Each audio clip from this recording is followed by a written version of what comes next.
Dawn in ancient Rajgir. Even a heart that has suffered for a very long time can begin to change before sunrise in Rajgir. Before the first light touches the hills of Rajgir, the world feels suspended between dream and waking. In that tender hour, when night has not fully released its hold, and morning has not yet spoken its name, the city seems to breathe in silence. This is where you enter now, through the quiet eyes of one who is weary. One who has traveled far in body or perhaps only in spirit, yet still cannot find true rest. Safe from danger, sheltered from storm, and surrounded by sleeping walls, you discover that the deepest unrest is not always outside us, but within the chambers of the heart. If you find this useful, subscribe to the channel, like this video, and leave a comment. Rajgir waits in the dark like an ancient memory preserved in stone. The paths are still cool from the long night. Smooth in some places, uneven in others, they wind between homes that have lowered themselves into sleep. Wooden doors are shut, courtyards are empty, clay jars rest in corners beside silent thresholds. The last of the oil lamps burn low behind latticed windows, their flames thin and patient, as if reluctant to surrender to the coming dawn. Here and there, a faint ribbon of smoke lingers from banked cooking fires, carrying the soft scent of ash and earth into the air. Nothing calls loudly, nothing demands attention. Even the dogs that wandered at dusk now lie curled in shadow, and the city, ringed by old hills, seems to have folded itself into prayer. Above Rajgir, the dark outlines of the hills stand watch as they have for generations beyond counting.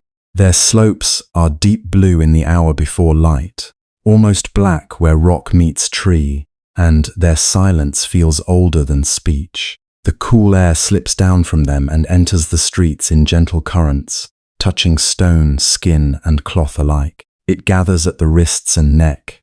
It settles into the lungs. It clears nothing completely, and yet it invites the body to soften.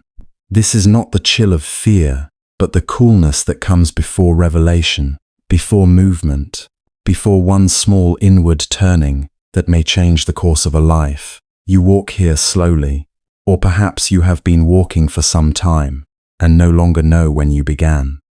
Maybe you are a traveler who reached Rajgir by the end of yesterday, dusty and worn from the road, your sandals carrying the memory of distant villages. Your shoulders bowed, not only from the weight of a satchel, but from burdens with no visible shape. Or maybe you belong to this city already. Maybe you know these paths so well that you could follow them blind, past the market square, past the wells, past familiar walls washed by many seasons of sun. Yet even if this place is home, rest has not fully welcomed you. You have lain down, but sleep did not keep you. You closed your eyes, but the mind remained bright with old images. You sought stillness, but thought after thought returned, each one carrying a name, a face, a fear, a loss. You are not in immediate danger. This matters, though perhaps it does not comfort you as much as it should. No hand is raised against you in this moment. No storm tears at the roof. No wild beast waits at the door. The body is safe enough to rest. And yet the heart does not believe the night is kind. It keeps watch for what has already happened. It braces for what may happen again. It gathers memories like cold stones and holds them close, as if suffering could be prevented by never setting them down. So you rise before dawn, not because you are ready for the day, but because remaining still has become its own kind of exhaustion. There is grief in you, perhaps. The grief of someone lost, someone loved, someone absent in a way that no explanation can repair. A parent whose voice can no longer be heard in waking life. A child whose laughter once filled a room and now survives only in fragments of memory. A companion who turned away, or was taken by illness, or vanished into the uncertain roads that bind one kingdom to another. Or maybe your sorrow has no single face. Maybe it is the slow ache of too many disappointments, too many seasons of waiting. Too many times you told yourself to endure, when what you truly needed was tenderness. There is worry in you too, not the passing worry of a small inconvenience, but the kind that settles in the chest and makes a home there. Worry for tomorrow's food, for a debt unpaid, for a sick relative, for a promise you may not be able to keep. Worry that your life has drifted from its meaning. Worry that others look at you and see only what you failed to become. Worry that no matter how many roads you cross, the mind will carry the same unrest into every new place. And beneath grief and worry, there is a weariness more difficult to name. It is the exhaustion of carrying yourself for too long without being able to set yourself down. It is the tiredness that comes when the world asks the face to remain composed while the inner life frays in silence. It is the ache of remembering things you cannot undo, and of longing for things that may never return. It is the heaviness of being alive and not knowing how to stop reaching backward toward what has ended or forward toward what may never arrive. In Rajgir, before dawn, such truths feel closer. Perhaps it is because the city itself is so still that there is nowhere to hide from your own heart. During the day, noise can scatter pain. Voices, bargaining, footsteps, duties, smoke, sunlight, errands, and the thousand little obligations of human life can cover what lies beneath. But now, in the sacred pause before morning, the covering's thin. The mind returns to its familiar pathways. Fear moves through them. Memory moves through them. Longing moves through them. And you begin to wonder, as many have wondered in hidden hours like this, how a heart can ever loosen its grip on suffering when the mind keeps returning to the same wounds. How do you rest when thought itself will not rest? How do you release sorrow without betraying the one or the thing that sorrow remembers? How do you stop fearing what might come next when so much of life has already taught you to expect loss? These are not small questions. They do not vanish because a teacher speaks of peace, or because a friend offers comfort, or because the night is beautiful. They return in the dark, they speak in the language of memory, and memory is convincing. It says, be careful. It says, hold on. It says, if you soften, you may break. If you hope, you may lose again. And still, something in you has come out into these quiet streets, not because you have answers, but because some deeper part of you has not given up. Some faint but steady thread remains unbroken. It may be no more than a whisper, no more than the smallest instinct that there must be another way to inhabit your own life, another way to hold loss without becoming loss itself, another way to feel the passing of all things without being torn apart each time they pass. Your steps carry you over the stone paths of Rajgir, and the city opens itself in slow and subtle ways. A low wall catches the last silver of starlight. A fig tree leans over a narrow lane, its leaves nearly motionless. Somewhere in the distance, a sleeping animal shifts. Somewhere farther off, from beyond the clustered homes, there is the faintest sound of wind moving along the hillside grass. The oil lamps continue to fade. Their glow, once strong enough to claim a room, now trembles softly, then softens again, as if teaching by example how even light can leave gently. You breathe in the cool air and feel, if only for a moment, that the world is not pressing against you. It is simply there. The homes remain sleeping, each one holding unseen dreams, private sorrows, private tenderness. Behind one wall, a mother lies curled beside her child. Behind another, an old man wakes and listens to his own breath. Behind another, someone else, unknown to you, carries a grief so similar to yours that if your two hearts were laid side by side, the pattern of their suffering might look almost the same. The city is full of hidden burdens. Rajgir sleeps above them all, and the hills keep their silent watch. There is something sacred in that silence. Not sacred because it erases pain, but sacred because it holds pain without turning away. The stillness of this place does not demand that you become cheerful, or wise, or immediately healed. It does not ask you to pretend. It allows you to arrive exactly as you are, tired, uncertain, remembering too much, hoping too little, carrying a heart that has learned to tense against its own tenderness. And somewhere in this ancient city, not far from where these dim streets wind toward open ground and quiet groves, lives the presence of a different possibility. You may have heard of him already in the way tired people hear of springs in dry country, in market talk, in the hush of evening conversations, in stories carried by monks, laborers, widows, merchants, wanderers, and those who have exhausted every ordinary remedy for the ache within, the Buddha.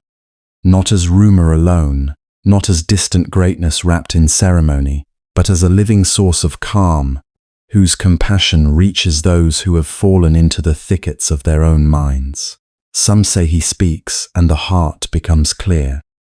Some say he does not remove sorrow but teaches one how not to drown inside it.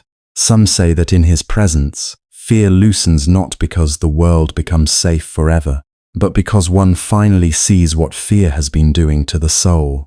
You do not know yet what is true. You only know that something has drawn you into this hour. Maybe it is desperation. Maybe it is devotion. Maybe it is the quiet intuition that dawn does not only happen in the sky, that somewhere beneath your repeated thoughts, beneath memory's grip, beneath the old reflex to guard every wound, another kind of morning waits, not loud, not sudden, not magical in the way of stories told to children, but real enough to be felt, gentle enough to be trusted, strong enough to begin in a single breath, a single step, a single willingness to remain present in the dark without fleeing from yourself. The stars above Rajgir are thinning now. They do not disappear all at once. One fades near the shoulder of a hill. Another dims above the roofs where the last oil lamps are nearly spent. The eastern edge of the sky is still muted, still restrained, but something has shifted. The darkness is no longer complete. It has begun to make room. And perhaps that is the question hidden inside this ancient morning. Not how to force the heart into peace, not how to command the mind to forget, not how to tear longing out by its roots, but how to make room. Room for grief without becoming imprisoned by it. Room for memory without worshipping its pain. Room for fear to be seen clearly, and in being seen, to lose a little of its power. Room for the simple truth that even now, even after all that has wearied you, the heart may still learn another way to live. You continue through the quiet streets, drawn onward by a tenderness you do not yet understand. The stones beneath your feet hold the memory of countless lives, countless mornings, countless sorrows carried into the dark before sunrise. The hills remain close. The air remains cool. The sacred stillness of Rajgir deepens rather than breaks, as if the whole city knows that something delicate is approaching. As the last stars dim over Rajgir, you are drawn deeper into the quiet streets, where the morning of change is about to begin. You move more slowly now, as though the city itself is teaching your feet a different rhythm. Rajgir is not asleep in the way a place becomes empty. It is asleep the way a living being rests, breathing soft, turning almost imperceptibly, holding warmth beneath the surface. In the dim hour before sunrise, its shape is felt as much as seen. The ring of hills that embraces the city stands dark against a paling sky, vast shoulders of stone keeping watch in every direction. They do not feel threatening tonight. They feel ancient, patient, like guardians who have witnessed generations arrive with ambition, loss, prayer, and leave with little more than dust on their sandals and a slightly altered heart. Below those hills, the old stone walls hold their silence. Their surfaces are cool with the touch of night, their rough edges silvered by the last weak starlight. These walls have endured monsoon and drought, triumph and rumor, armies and processions, and now they endure this hour too, when no one demands anything from them. You pass near one stretch where creeping moss darkens the lower stones, and where the earth at the base gives off that faint fragrance that rises after dew has settled through the night. It is the smell of damp soil, of leaves pressed into ground, of a world cleansed quietly while no one was looking. It reaches you with such simplicity that for a moment your breathing eases. The paths of Rajgir curve and narrow and open again without hurry, as if they were made not to conquer distance but to accompany thought. Some lead toward shrines and temple courts, where prayer flags hang still and lamps have long burned low. Others slip between houses with mud-plastered walls and wooden doors fitted firmly against the night. In the faint light, thresholds look tender somehow, swept clean before darkness fell, marked by the ordinary care of hands that have done the same work for years. Courtyards lie in soft shadow, clay jars resting against walls, woven baskets turned upside down, grinding stones quiet at last. Everywhere there are signs of life paused rather than absent, a city in the middle of one long inward breath. The market lanes, lively in daylight with bargaining voices and footsteps and animals threading through the crowd, are now emptied of their noise. Their silence is not barren. It is full of what has just passed and what will soon return. You can almost imagine the memory of yesterday, still hanging in the air. Sesame being poured from sack to bowl, copper vessels catching morning light, children weaving where they should not, women laughing while weighing grain, men arguing over the worth of cloth or oil, or a handful of spices.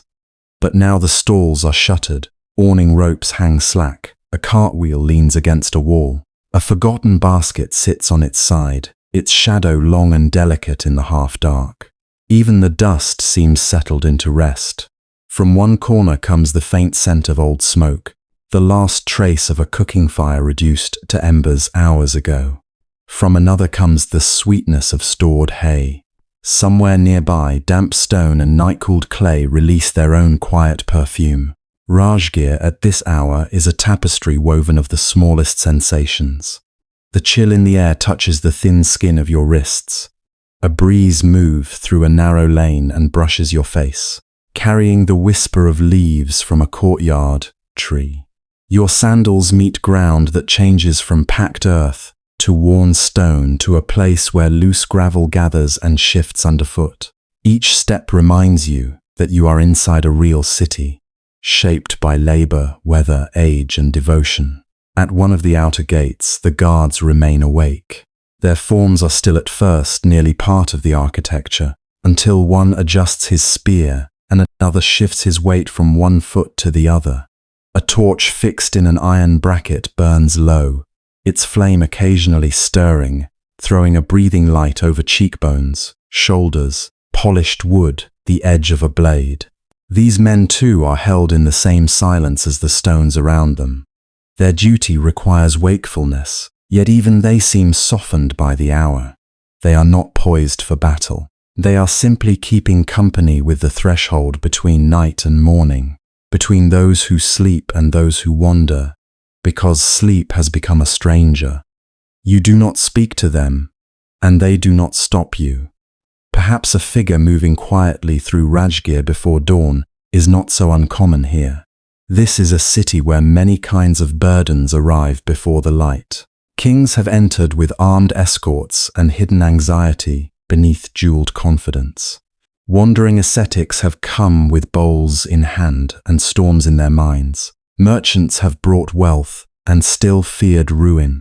Mothers have whispered prayers over fevered children. Old men have climbed the roads with knees aching and pride already gone. Young seekers, burning with questions they cannot name, have followed these paths, hoping that somewhere between the stones, beneath the trees, beside a teacher, or in the sound of their own breathing, they might find an answer that does not disappear by evening. Rajgir knows them all. There was once a potter who arrived in this same hour, years before you were born, his hands still stained with the clay of a kiln that had failed him 3 times over. He had walked from a village 2 days distant, carrying nothing but a single unbroken bowl, the only proof that his skill had not entirely abandoned him. He did not come seeking fortune. He came because grief for his dead wife had hollowed his nights so completely that even the turning of the wheel, once his comfort, had become unbearable. He sat for a long while beneath the same hills that now watch over you, turning the bowl in his palms as though it might answer him. No answer came that morning. But he returned the following year, and the year after that, until the ache had worn itself into something he could finally carry, without being crushed beneath it. The city remembers him the way it remembers all such quiet arrivals, not by name, but by the shape of the burden he set down. There was also a soldier, once, who came to Rajgir not from battle but from the long silence after one, when the shouting has ended and the body remains, but something essential has gone missing from it. He had done things in war that daylight made him unable to explain, even to himself. He walked these same cool lanes before dawn, because the barracks had grown too loud with his own thoughts. He did not find forgiveness waiting for him at the city gates, not at first, but he found a place that did not flinch from what he was, and in a city willing to hold his silence without demanding an explanation, he began slowly to remember that he was more than the worst hour of his life. It knows the ones who come publicly, announced by drums and servants and expectation. It knows the ones who arrive alone, dusty and ashamed of their own heartbreak. It has listened to vows made in sincerity, and vows broken before the next moon. It has watched those who seek holiness and those who seek advantage kneel under the same sky. Because of this, the city carries a strange kind of compassion. Not the compassion of words, not the comfort of being told that everything will be fine, but the larger, steadier mercy of a place that has room for human contradiction. Here, greatness and weariness live close together. Reverence walks side hunger. Insight appears in people who had not expected it, and pride lingers in those who speak most loftily of renunciation. Perhaps that is why your own unrest feels both smaller and more visible here.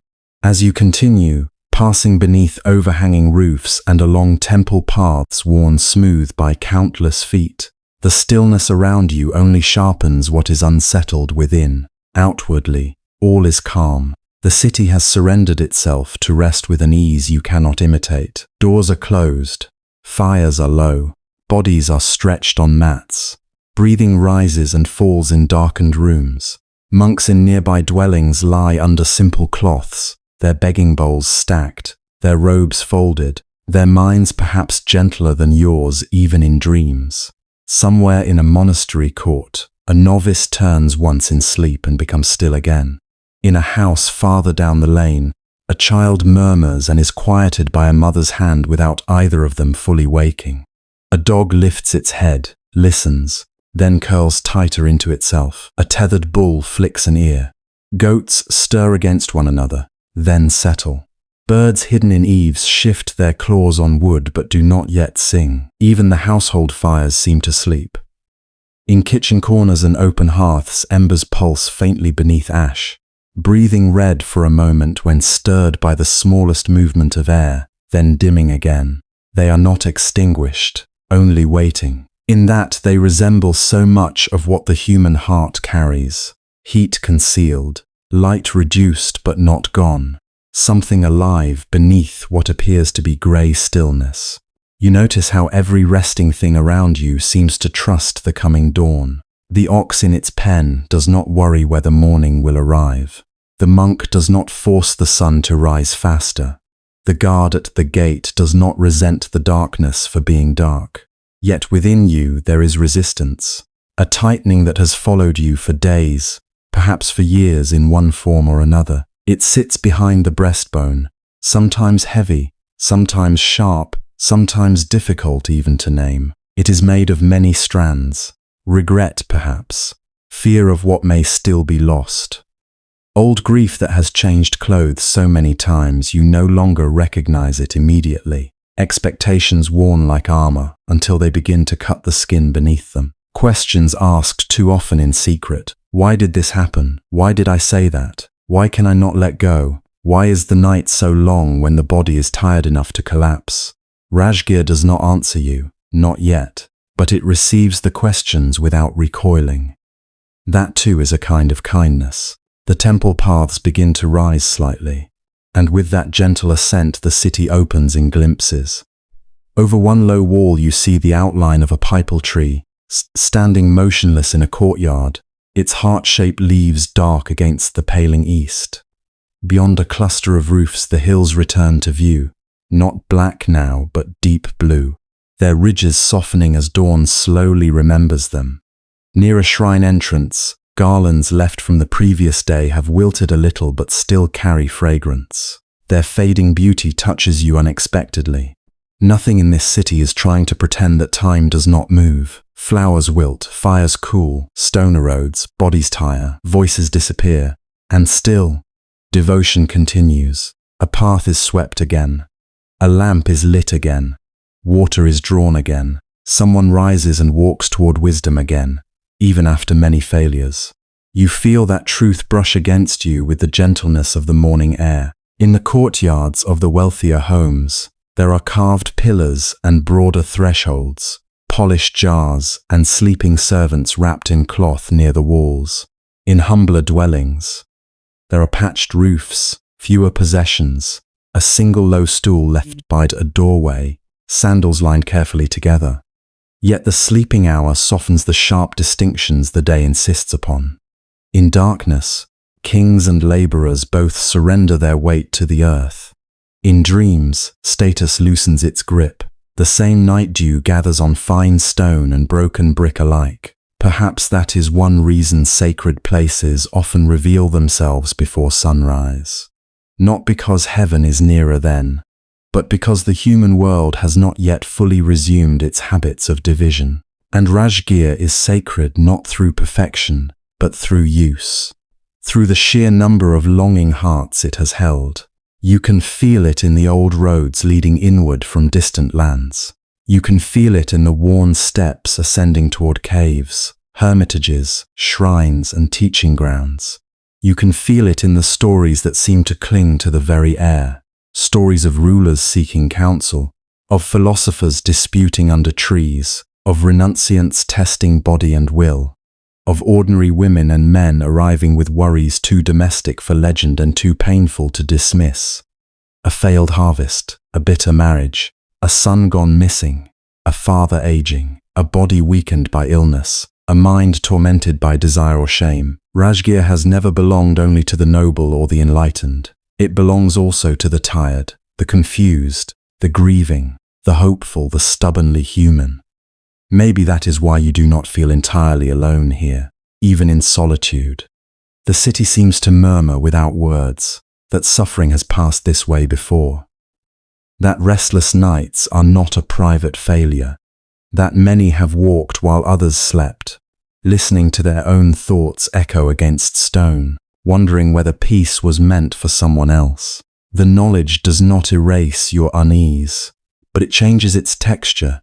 It makes your pain less like a sealed chamber and more like a doorway standing ajar. There is still sorrow inside, still fear, still the ache of memory. But there is also air moving through. A pale wash now touches the eastern edge of the sky. Not sunrise yet, only the first soft loosening of darkness. The city remains mostly asleep, but the hour has begun to turn.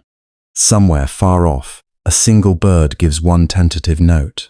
Somewhere else, a pot is set down with care. The guards at the gate straighten a little. A monk in a sheltered hall opens his eyes.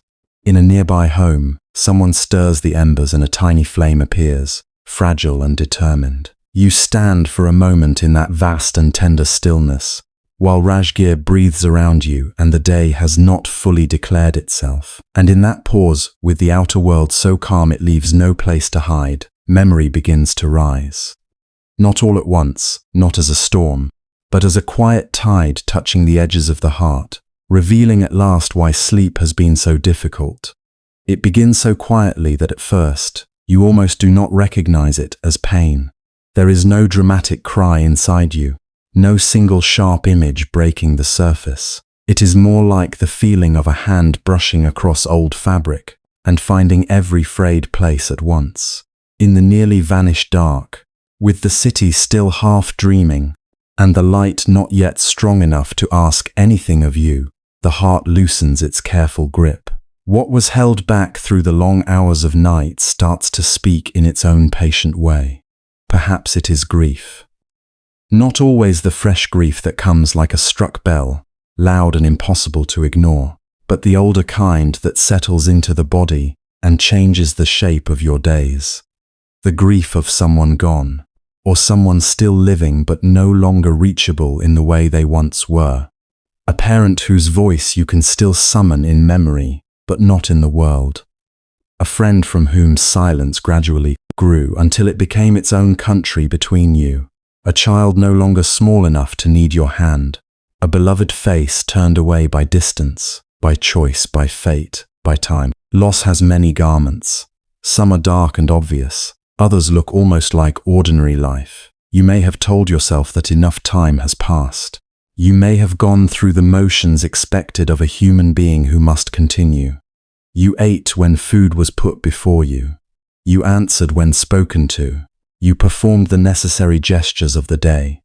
You carried water, counted coins, swept floors, spoke kindly when kindness was required. And because you remained standing, because your feet continued to move, perhaps others assumed the wound had closed. Perhaps you yourself wanted to believe that simply continuing was the same as healing. But the night knows better. Night has a way of removing the disguises that daylight allows. In the day there are tasks. There are other faces, other voices, little urgencies that claim attention and scatter the mind like grain tossed to birds. But when darkness deepens and the world grows still, what has been pushed aside returns. A word you should have said.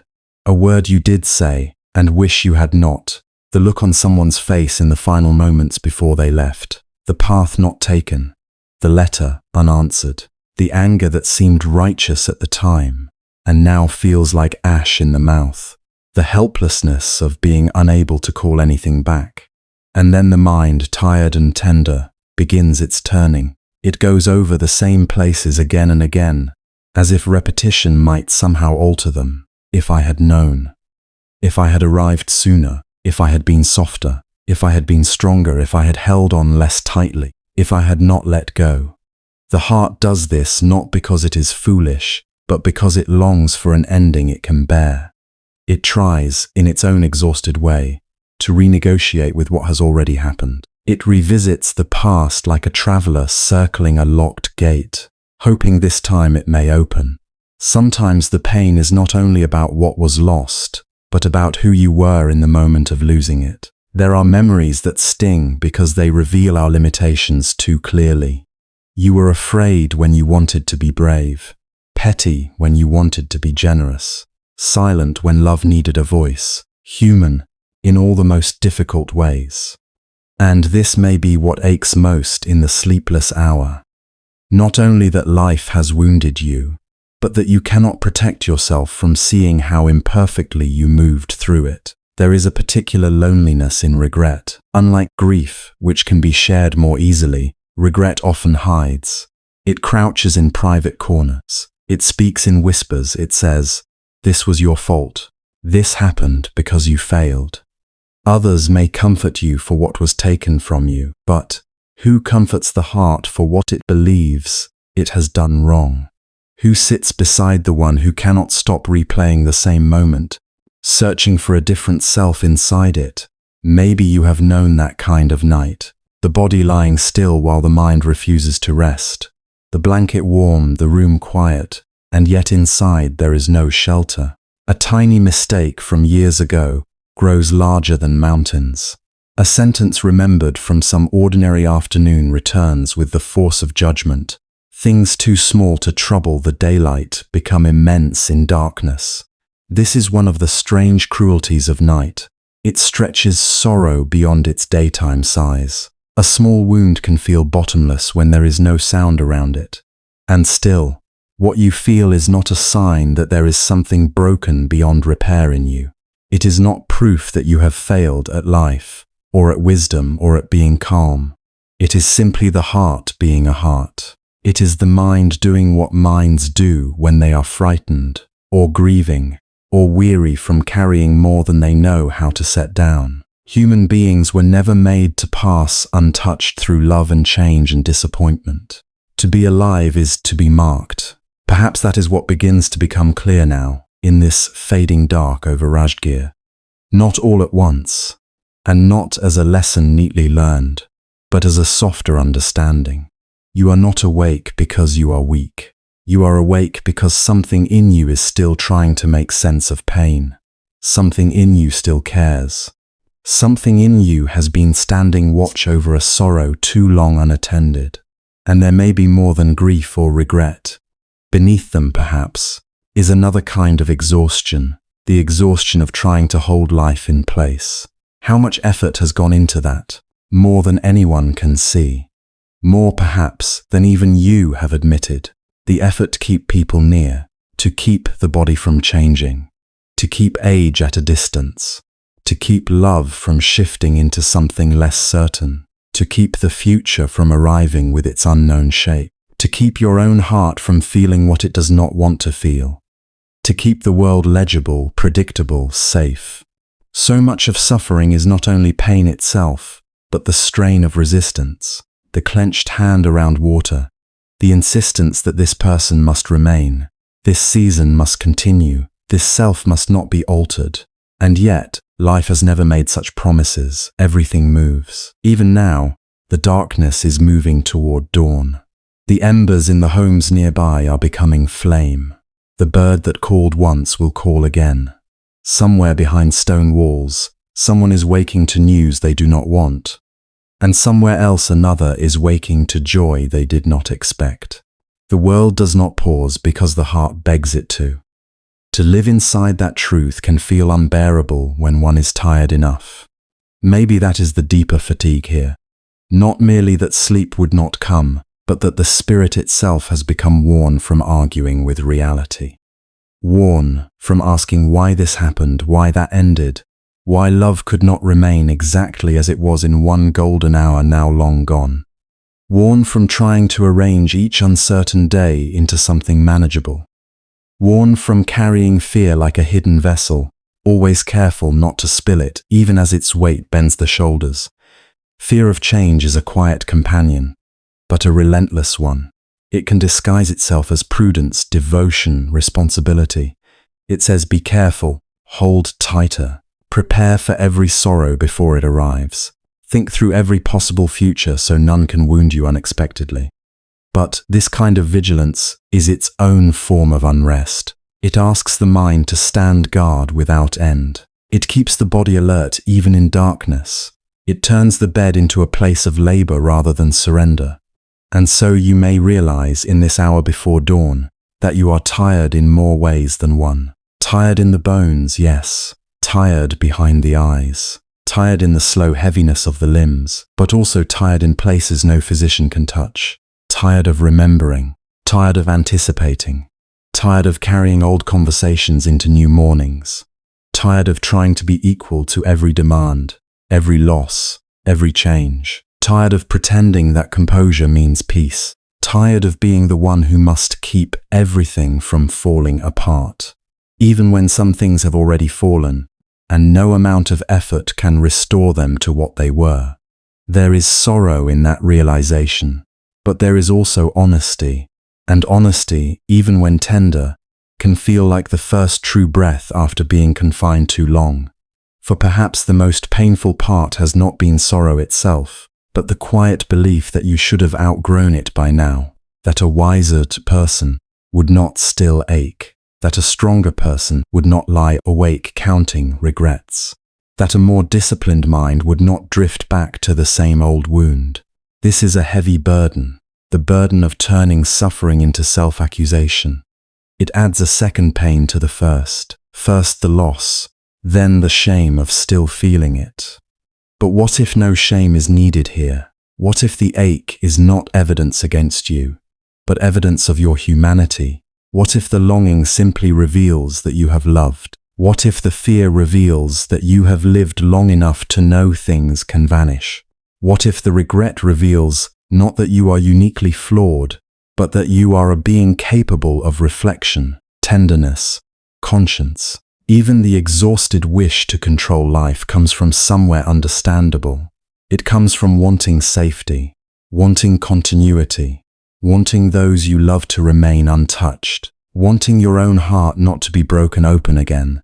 There is no cruelty in admitting this, no failure in saying, I did not know how to let go.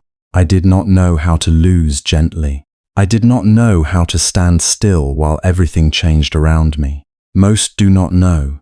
Most learn only by being humbled again and again by impermanence. Most discover too late that strength is not always holding on. Sometimes it is simply ceasing to fight what is already true. That truth may not yet bring relief. It may not suddenly quiet the mind or soften every memory, but perhaps it changes the atmosphere inside the heart by a single degree, enough to make room for compassion, enough to sit beside your own weariness without immediately trying to correct it, enough to say, yes, this hurts, yes, I'm high, yes, part of me has been carrying too much for too long, and in that gentle acknowledgement, something rigid begins to loosen, not disappear, not heal all at once, but loosen. The night has shown you what daylight often conceals: the unwept grief, the unfinished regret, the fear that keeps watch, the spiritual fatigue of resisting change. None of these make you lesser. None of these place you outside the great tender difficulty of being alive. They are part of the burden many carry silently, while moving through markets, through households, through duties, through years. The difference now is only that in this stillness, you can no longer pretend not to feel the weight. And perhaps that is why you rise, not because you have solved anything, not because the pain has ended, but because lying still with the mind's turning has become its own kind of confinement. The room feels close. The air inside it has been breathed too many times by the same circling thoughts. The final hour before dawn waits beyond the threshold, cool and open, asking nothing. Somewhere outside, stone paths are holding the last of the night's chill. The eastern sky is thinning. Rajgir stands at the edge of waking. With nowhere left to hide from the mind's restless turning, you step out to meet the hour before dawn. The door yields with only the softest complaint, and the air outside meets your face like water from a shaded well. It is cooler than you expected, touched by the final patience of night.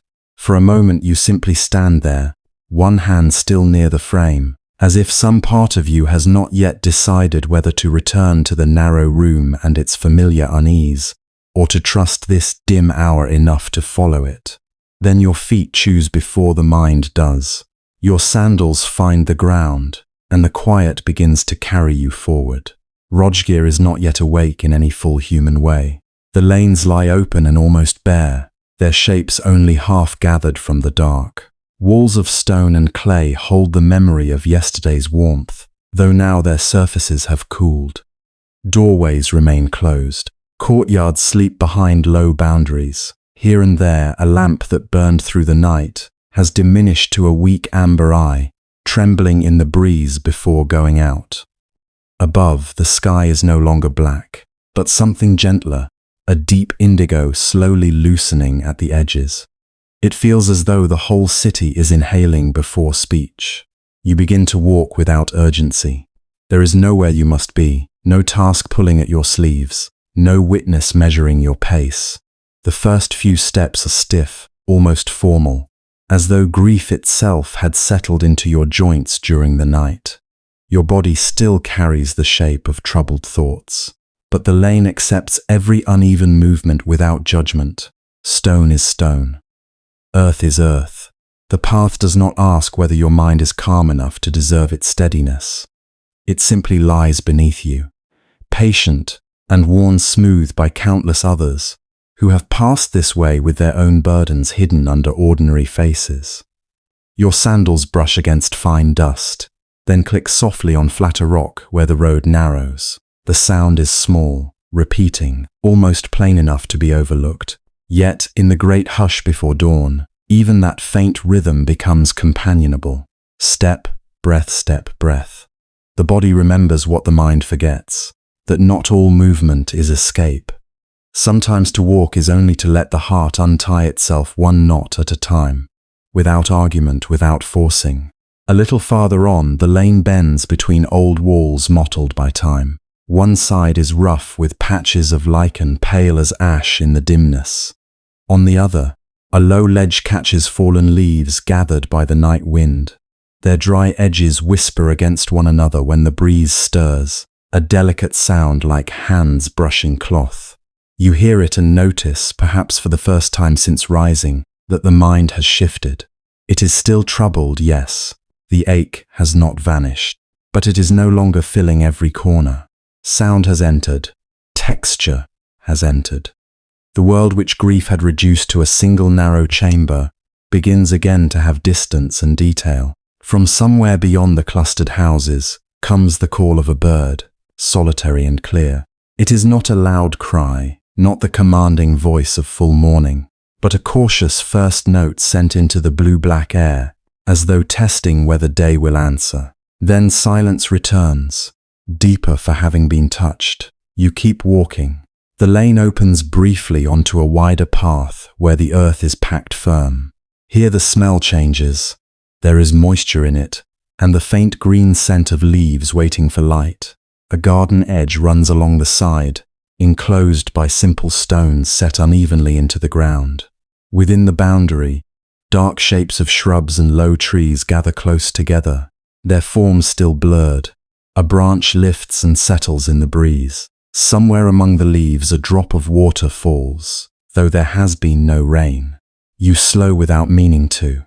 In the hush, the small life of the world seems nearer than thought. A leaf turns. Another bird, farther away, answers the first.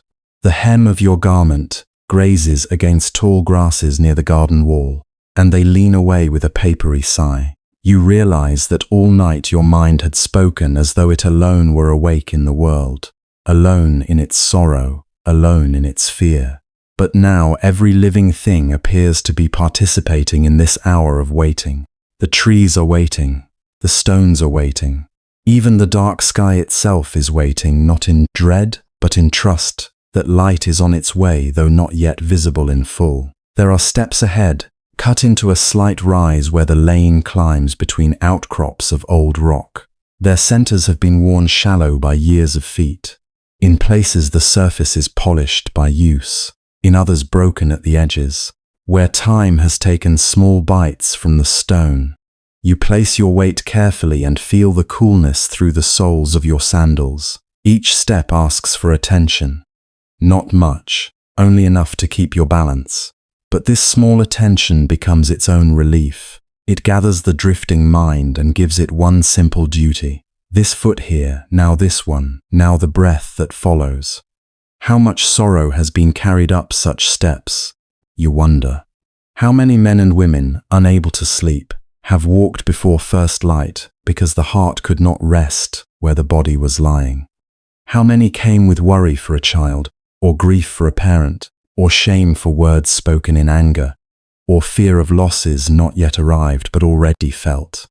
The city may sleep, but suffering has always kept its own strange hours. You are not singled out by pain. That understanding does not erase it.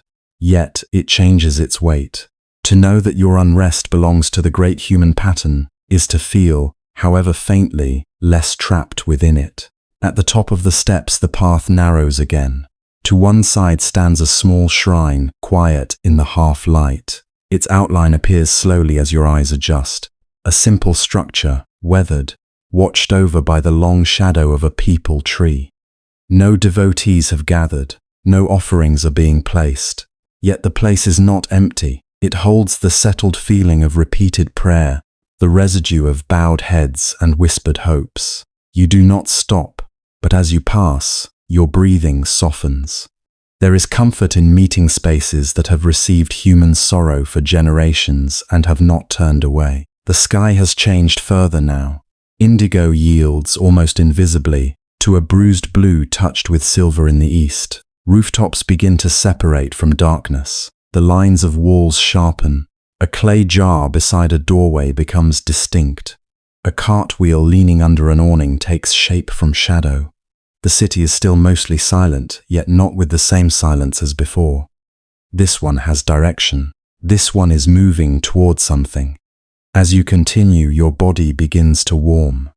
The stiffness in your shoulders eases first. Then the tightness in your chest, once held like a fist around the heart, loosens by degrees you only recognize because it had gone, not healed, but no longer unbroken. Walking has made room around it. Each measured step has taken a little pressure from the thoughts circling in the dark.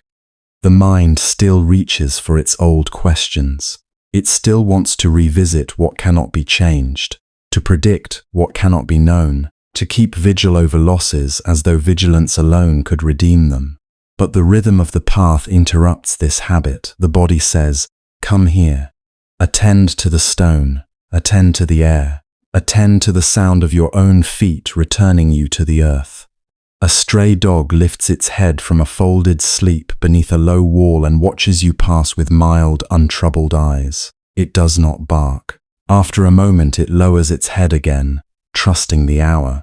Farther on, a faint line of smoke rises from somewhere unseen, perhaps from the earliest cooking fire being coaxed into life. Its scent reaches you only as a memory on the air, then is gone. A pot settles with a muted clay note inside a distant home. Then quiet once more. These signs of waking do not disturb the peace. They deepen it, weaving human life back into the wider stillness, reminding you that dawn is not a sudden event but a gradual joining. You pass along the edge of another garden, this one larger, where broad leaves catch the paling sky and hold it in dull silver patches. The trunks of trees stand black and upright, like old companions keeping watch. In the undergrowth something small rustles and goes still. You hear your own breath more clearly now, no longer ragged with inward resistance. Inhale, exhale. Nothing dramatic has happened. No revelation has broken open the night. And yet something within has shifted enough to be felt. The fear that seemed fixed and solid in the room now moves more like mist. The grief that pressed against the ribs now walks beside you, quieter, not because it has become less real, but because it is no longer the only thing present. You remember, though perhaps not as a formed thought at first, that this city does not hold only houses, markets, duties, and graves. It also holds seekers. It holds paths worn by contemplation. It holds places where men have sat in honest stillness and looked directly into the unrest that drives ordinary life. Somewhere in this waking landscape, not far from these lanes and stones, there may already be someone awake in a deeper sense than merely opening the eyes.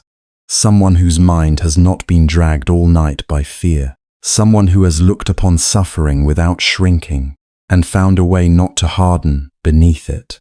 The idea does not arrive as certainty. It arrives as warmth at the edge of the heart, a possibility, a wise presence nearby, a compassionate understanding already risen while the city still dreams. The thought is gentle enough not to demand belief. It only invites. What if you are not walking aimlessly after all? What if this hour, which seemed empty, is quietly leading you? You do not need to name the destination yet. It is enough to feel that the world may contain an answer larger than your private circling. Ahead, the houses begin to thin. The lanes lose some of their enclosure. Open ground appears between walls, and the first hint of the surrounding hills emerges against the brightening sky. Vast and watchful, the city's edge carries a different stillness, one less shaped by sleeping households and more by earth itself. Here the breeze moves more freely. It crosses stone, brushes the tops of grasses, slips through branches, and touches your face with a freshness that seems almost purposeful. The bird calls are more frequent now, though still spaced far apart, each one resting in the silence rather than breaking it. Your steps turn almost of their own accord toward a quieter path, one set a little apart from the lanes of trade and family life. The ground beneath you changes again, from the familiar wear of city passage to a more secluded track bordered by low growth and old trees. Temple shadows still linger in the folds of the morning, blue and long. Somewhere beyond them lies a monastery path. You cannot yet see it clearly, but you sense it the way one senses water before hearing it, or shelter before arriving there. And with each pace, as the silence deepens rather than recedes, your heart is drawn forward toward the one who may already be awake to meet the dawn. The path narrows as you continue, and almost without warning, the world begins to feel arranged by another intention. The air is the same cool air that moved through the city and over the fields, yet here it seems quieter, as if it has entered a vow of gentleness.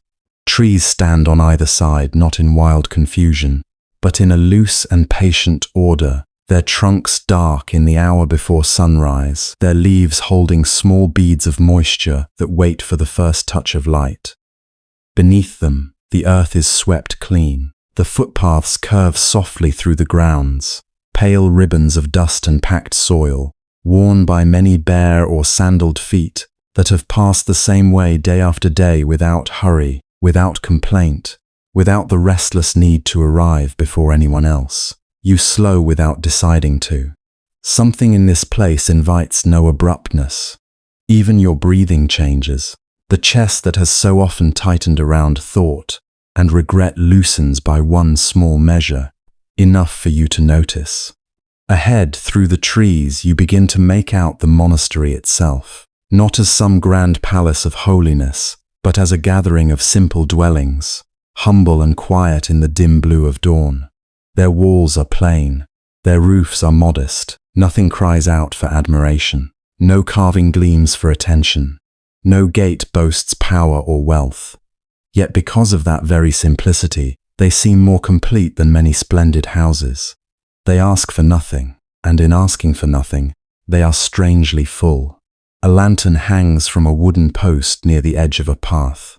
Its flame is nearly spent, no more than a faint amber pulse behind thin clay walls, as though it has kept its watch through the night, and now is willing to fade because morning is close. Farther in, another lamp glows weakly beside a doorway, and another near a small shrine beneath a spreading tree. Their light does not conquer the darkness, it only blesses it, touching the ground with a dim tenderness. In the city, lamps burn against fear, against labor, against the need to continue. Here, they seem to have burned for companionship alone, keeping company with silence until the day can take over. There are meditation paths laid out among the trees, narrow walking lanes cleared with care, their edges lined by grass still silvered with dew. You can imagine the slow movement of practiced feet upon them, the steady placing of one step after another, not to escape the mind but to know it clearly. The thought comes to you with an unfamiliar softness. Elsewhere, every road seems meant to carry you toward gain or safety or reputation. Every errand bears some hidden burden. Every step in the market, every turn through the streets, asks a question of profit, duty, loss, or comparison. But these paths do not appear to lead outward at all. They seem meant for return to the body, to the breath, to something unadorned and difficult to name. You pause near a cluster of low buildings where the earth has been neatly swept. There are bowls stacked simply beside a wall. A folded cloth rests on a stone ledge. Near one doorway, a pair of sandals sits side by side, aligned with quiet precision. Such small signs of life carry no carelessness. Nothing is wasted, nothing displayed. Even the arrangement of ordinary things suggests a mind no longer scattering itself in 10 directions. You feel, perhaps for the first time in many months or years, how loud your own life has become. Not only in sound, but in craving, in memory, in constant inward argument. You think of homes where voices rise before the morning meal, of merchants counting before the sun is up, of servants already rushing, of carts, disputes, plans, envies, bargains, warnings. The world wakes as if pursued. Yet here waking seems less like a race and more like a remembrance. Movement stirs at the edge of your sight.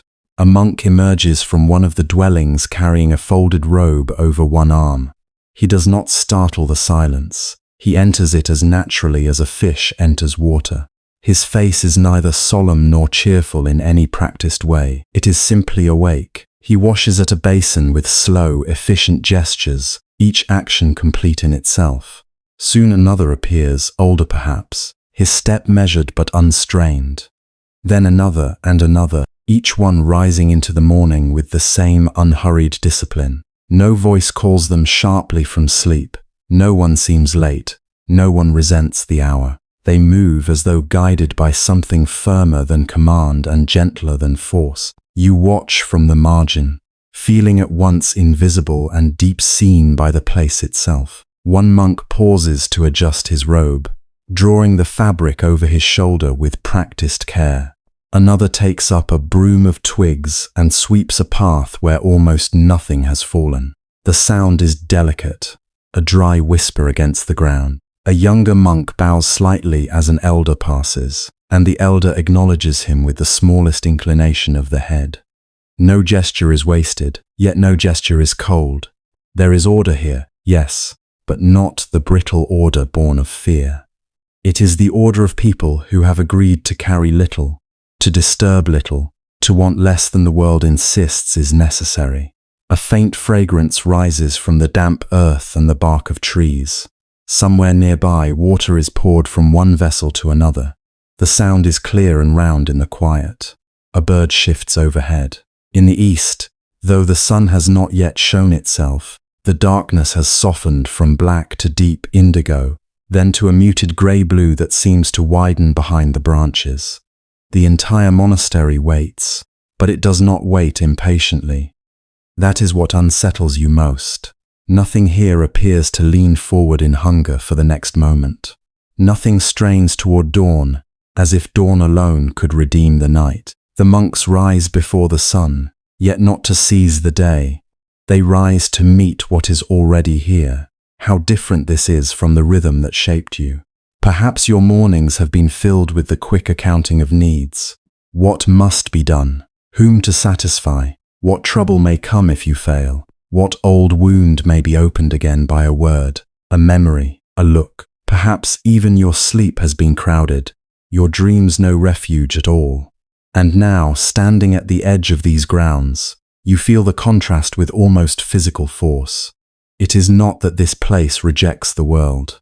The robes hanging to dry, the bowls, the swept paths, the simple huts, all belong to the same earth as markets and palaces, births and funerals, debts and celebrations. But something has been relinquished here, something invisible and heavy, the fever to become more than one is, the constant reaching to secure what cannot be secured, the habit of carrying tomorrow before today has even begun. You should perhaps feel comforted, and part of you does. Another part hesitates. Peace, when one has gone long without it, can seem almost foreign. It can make you aware of your own inner turbulence with painful clarity. In noisy places, suffering disperses itself among distractions. It hides in chores, in conversations, in obligations. But here where the stillness is so finely kept, your unrest stands out like a stain on pale cloth. You feel the ache you have brought with you, not less, but more honestly. Whatever grief or confusion led your steps here, now seems at once deeply personal and strangely ordinary. You are not singled out by this place, and yet you cannot hide inside it. At the threshold of the monastery proper, you stop. It is no grand gate, only a simple entry where the path widens and the arrangement of trees opens toward the central grounds. Still, it feels like a boundary more real than stone. Beyond it lies not only another place, but another measure of life. Your body remains where it is, as if waiting for permission from some part of yourself not yet convinced. What if you enter and find that your trouble is too tangled, too shameful, too bound up with desire and fear to be understood?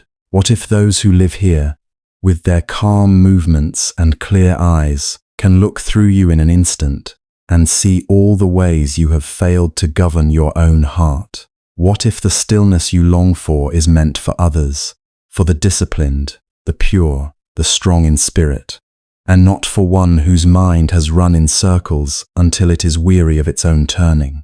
The thought passes through you with quiet force. It is not pride that keeps you from stepping forward, but vulnerability. To seek help is one kind of courage. To hope for understanding is another, perhaps greater one. You have known the ordinary ways people listen in the world beyond these trees. They listen to answer, to compare, to advise too quickly, to protect themselves from another's pain by naming it simple. They listen while calculating advantage. They listen while remembering their own story and waiting to place it beside yours. Even kindness can arrive mixed with impatience. Even affection can grow tired. So you stand there wondering whether true understanding is possible at all, whether anyone can meet the suffering inside you without turning away, reducing it, or making it a lesson before it has even been fully seen. A breeze moves through the branches overhead, and the leaves respond with the lightest murmur. One of the lamps near a dwelling gives a final tremble and goes out. The darkness does not deepen after it fades. Instead, the world seems to brighten from elsewhere, from that invisible border where the sky is preparing itself. The monks continue their morning tasks. One crosses the courtyard carrying an alms bowl with both hands, as though carrying something precious, though it is empty. Another stands beneath a tree for a moment, utterly still, not frozen, not withdrawn, simply present in a way that allows the whole scene to gather around him without disturbance. You realize then that what touches you most is not perfection, it is steadiness. These men are not moving like figures in a dream removed from ordinary life. Their feet still meet the ground, their robes must still be washed, their bowls must still be filled. Their bodies will age, tire, and one day die. And yet they carry themselves as though no passing condition needs to steal the center of the heart. In their unhurried rising, in the care of their hands, in the absence of agitation, there is a message before any words are spoken. Suffering is real, but frenzy is not the answer to it. The mind need not keep wounding itself in order to survive. This realization does not cure you. It does not dissolve your sorrow in a sudden flood of relief.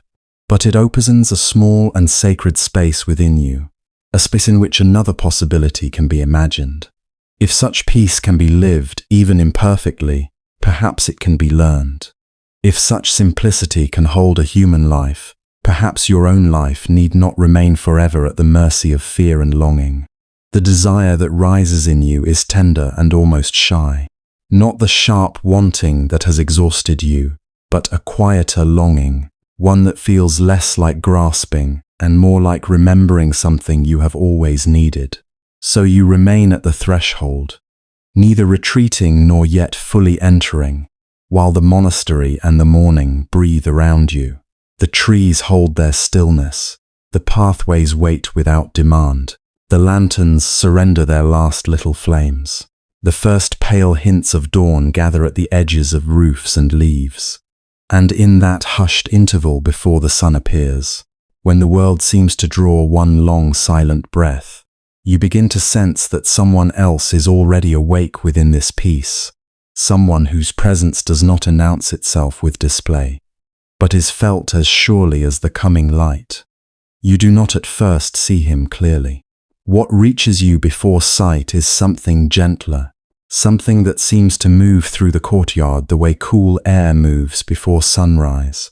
It is not a command, not an excitement, not the restless stir that follows an important person.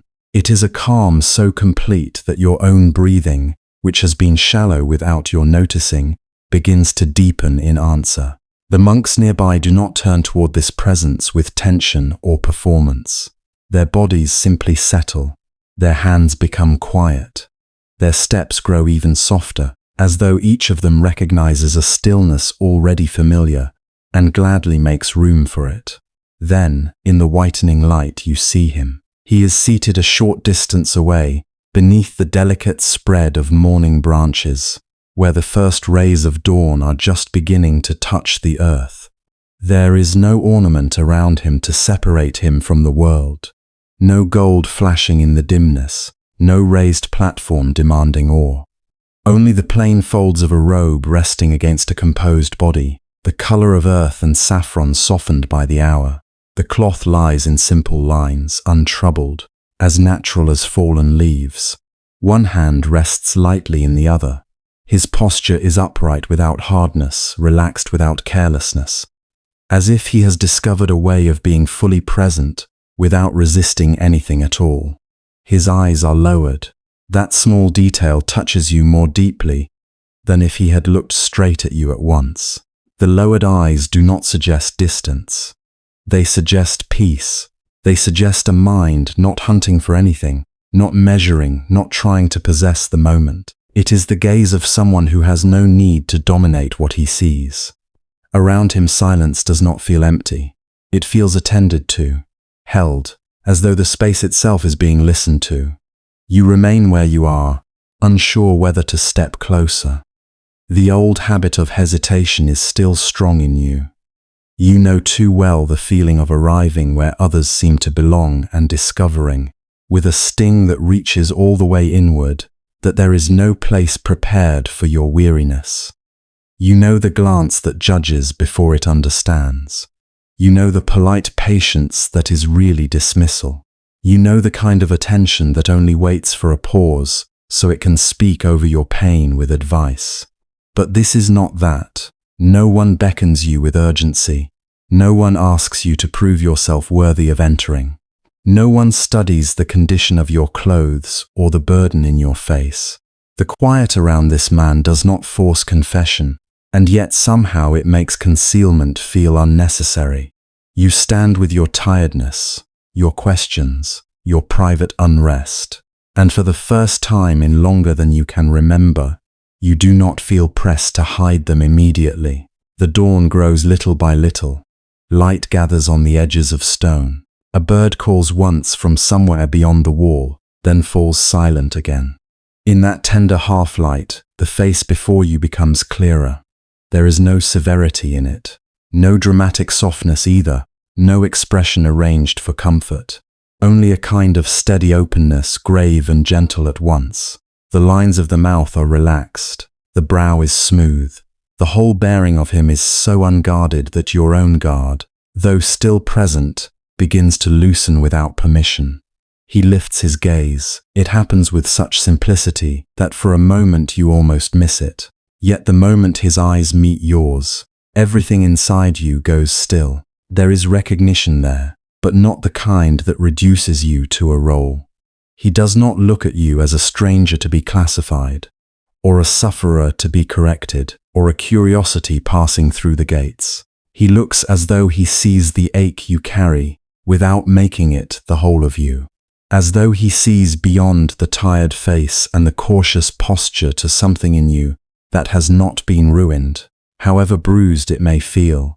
And because there is no judgment in his seeing, no hidden flinch, no subtle recoil from what is difficult or unclean or unresolved, you feel a strange, almost fragile relief. It is so unfamiliar that at first it is painful.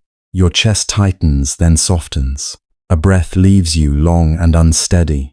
You had not known how fiercely you had been braced against being misunderstood, until you encounter all at once the possibility of not having to defend yourself, not before words, not before explanation, not before your story has even begun. The world has taught you many ways to become smaller, to speak carefully, to offer only the parts of your grief that others can bear, to trim your truth into shapes that will not inconvenience anyone, to apologize for your confusion, to hide the rawest wounds behind silence. So practiced it no longer even looks like silence, only composure. But under this gaze, none of those old efforts seem necessary. You do not feel exposed, you feel sheltered.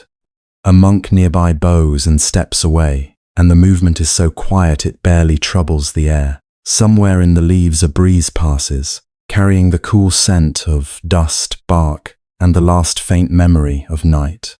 The robe before you stirs at the edge and then grows still again. Even these smallest motions seem to belong to the same undisturbed rhythm. Nothing strains, nothing hurries. The morning itself appears to trust this silence. You take a step forward, then another. The sound of your own feet on the ground seems unusually loud to you, though no one reacts. You are aware of everything now. The dry texture of the path beneath your soles, the slight trembling in your hands, the pulse in your throat, the way the sky above Rajgir is changing from pearl to pale gold. The hills beyond the monastery, hidden moments ago in shadow, are beginning to emerge. Their outlines are soft but certain. In the same way, something within you is also emerging, though you do not yet know its name. When you come near enough, you bow awkwardly, not from polished devotion but from instinct, from the sudden sense that tenderness itself deserves reverence. You lower your head, and in that simple act there is no humiliation, only release. For a brief moment, you let the weight in your mind slide down from where it has been clenched for so long. When you straighten, he has not changed. That too comforts you. He does not lean in with concern sharpened into intrusion. He does not immediately speak a blessing meant to dazzle. He does not search your face for signs that his presence has impressed you. He remains as he is, present, receptive, at ease. The steadiness of him makes your own agitation feel less shameful. It can exist here without becoming a disturbance. This may be the first mercy you receive from him. Not an answer, not a teaching, not a promise that suffering will vanish by evening. Simply room. Room enough for your unrest to arrive exactly as it is. Room enough for the frightened parts of you to look around and realize they are not about to be struck, mocked, or hurried. Room enough for your thoughts, usually tumbling over one another in their urgency, to slow and separate like muddy water left untouched. You notice his breath. It is light, almost invisible, yet somehow it steadies the space around him. The rise and fall of his chest is unforced, effortless, as though he has surrendered to the morning and the morning has accepted him completely. Without deciding to, you begin to follow that rhythm. Inhale, exhale. Your own breath, at first uneven, gradually lengthens. The tightness in your belly eases a little. Your shoulders, loyal servants to worry, begin at last to descend from where they have been held. No one tells you to calm down. No one instructs your heart to be peaceful. Peace is simply present here, in a form your body can trust. The longer you stand in that nearness, the more you understand that his silence is not emptiness and not refusal. It is a kind of welcome, a silence spacious enough to receive what is broken, without rushing to mend it for the sake of appearances. A silence that does not turn away from pain, but also does not feed on it. Under many kinds of attention, sorrow becomes either spectacle or problem. Here it becomes something else, something human, something that can be held for a while without being explained away. Your eyes lower partly from respect, partly because something vulnerable has awakened in you and does not yet know how to bear direct light. You study the ground between you. A few small leaves have fallen there in the night. One is caught in a crack in the stone. A line of ants passes with patient purpose along the edge of the courtyard. Morning has begun its ordinary work, and somehow the ordinariness of these things makes the moment even more profound. Nothing in the world has stopped to honor this meeting, and yet the meeting feels sacred, precisely because it belongs within the same world as leaves, breath, dust, and dawn. You sense, too, that he is not waiting for you to become better before you are worthy of his care. This realization enters slowly, almost shyly, as if your heart is afraid to believe it too soon. So much of life has trained you to think that love comes after improvement, after success, after purification, after becoming easier to be near. But in the quiet of his presence, another truth begins to form. Compassion does not stand at a distance until pain has made itself presentable. It comes near while pain is still pain. It sits beside confusion while confusion is still tangled. It does not demand that the storm end before offering shelter. And because of that, something buried in you begins to stir. It is not dramatic. There is no sudden flood, no collapse, no cry breaking from your throat to startle the morning birds. It is smaller and perhaps deeper than that, a thaw, a softening in places that had gone numb. The careful walls inside you, built stone by stone over months or years, do not crumble, but a gate in them opens just enough for air to pass through. You feel the ache of it. You feel also the relief. He says nothing yet, and still you feel accompanied. How rare it is, you realize, to be with someone who does not immediately make your sorrow about their own discomfort. How rare to be near a mind that does not rush ahead to conclusions, that does not fear what your truth might contain. Most people, even kind ones, cannot help but interrupt pain with themselves.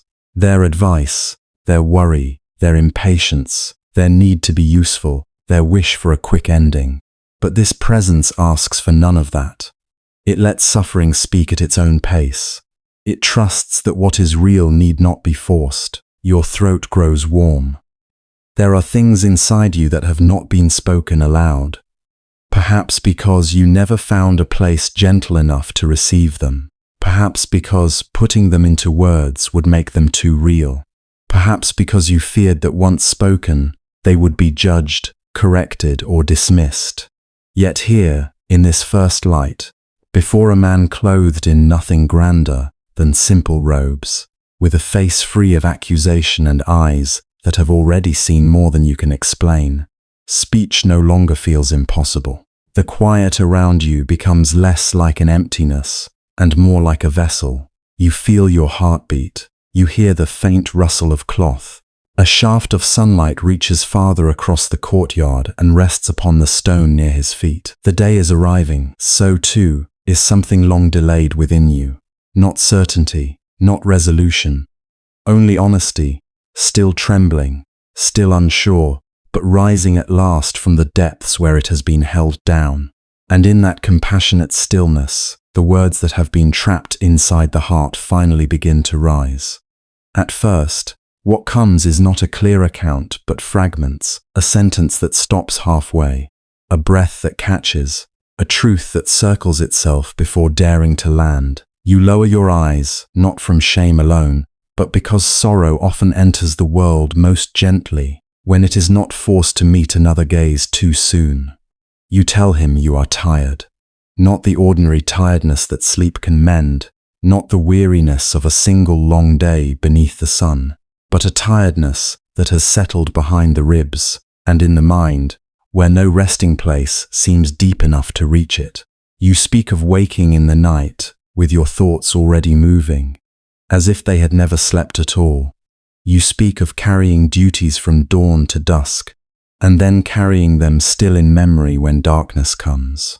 You speak of smiling when others look at you, and of the heaviness that returns the moment you are alone. The words sound small once spoken, almost too simple for the ache they represent.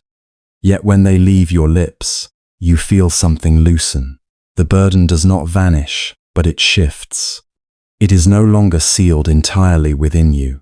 The Blessed One does not hurry to answer.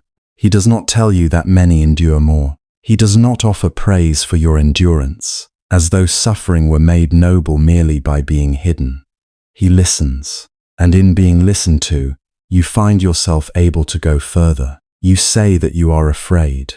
The confession arrives more quietly than the first, because fear has often lived in you like a private companion, familiar and carefully concealed. You are afraid of loss, though loss has already visited you in many forms.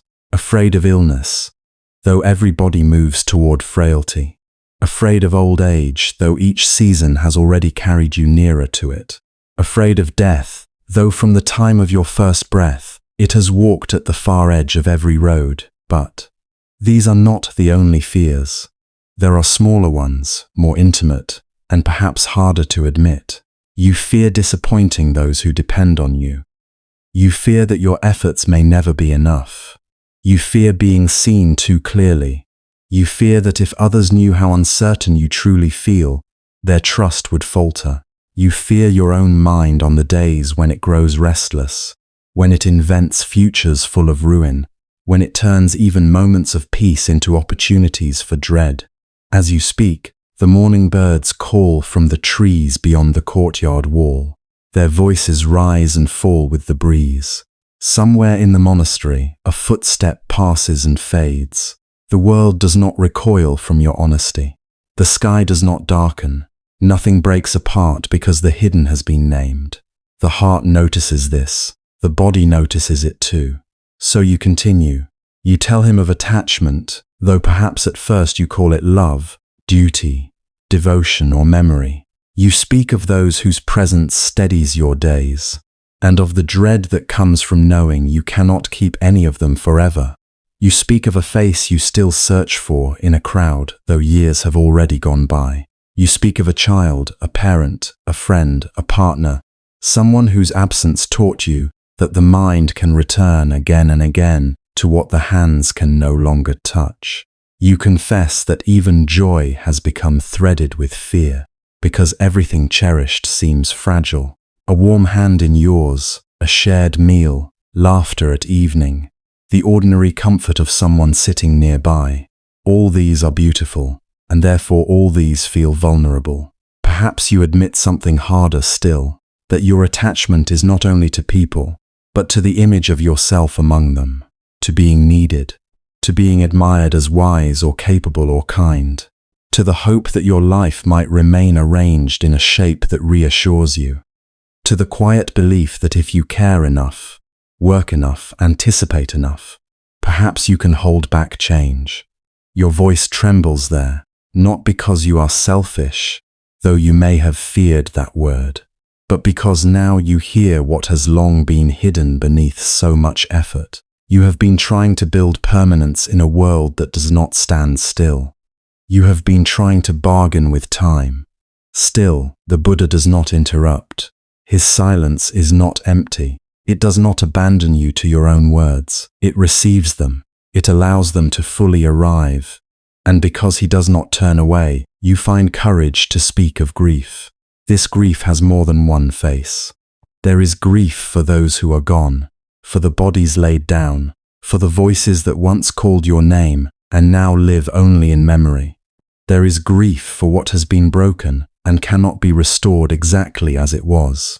There is grief for the self you once imagined you would become, for roads not taken, for tenderness withheld, for years spent in confusion, haste, or obedience to fears that gave little back. You tell him there are moments when grief comes without invitation.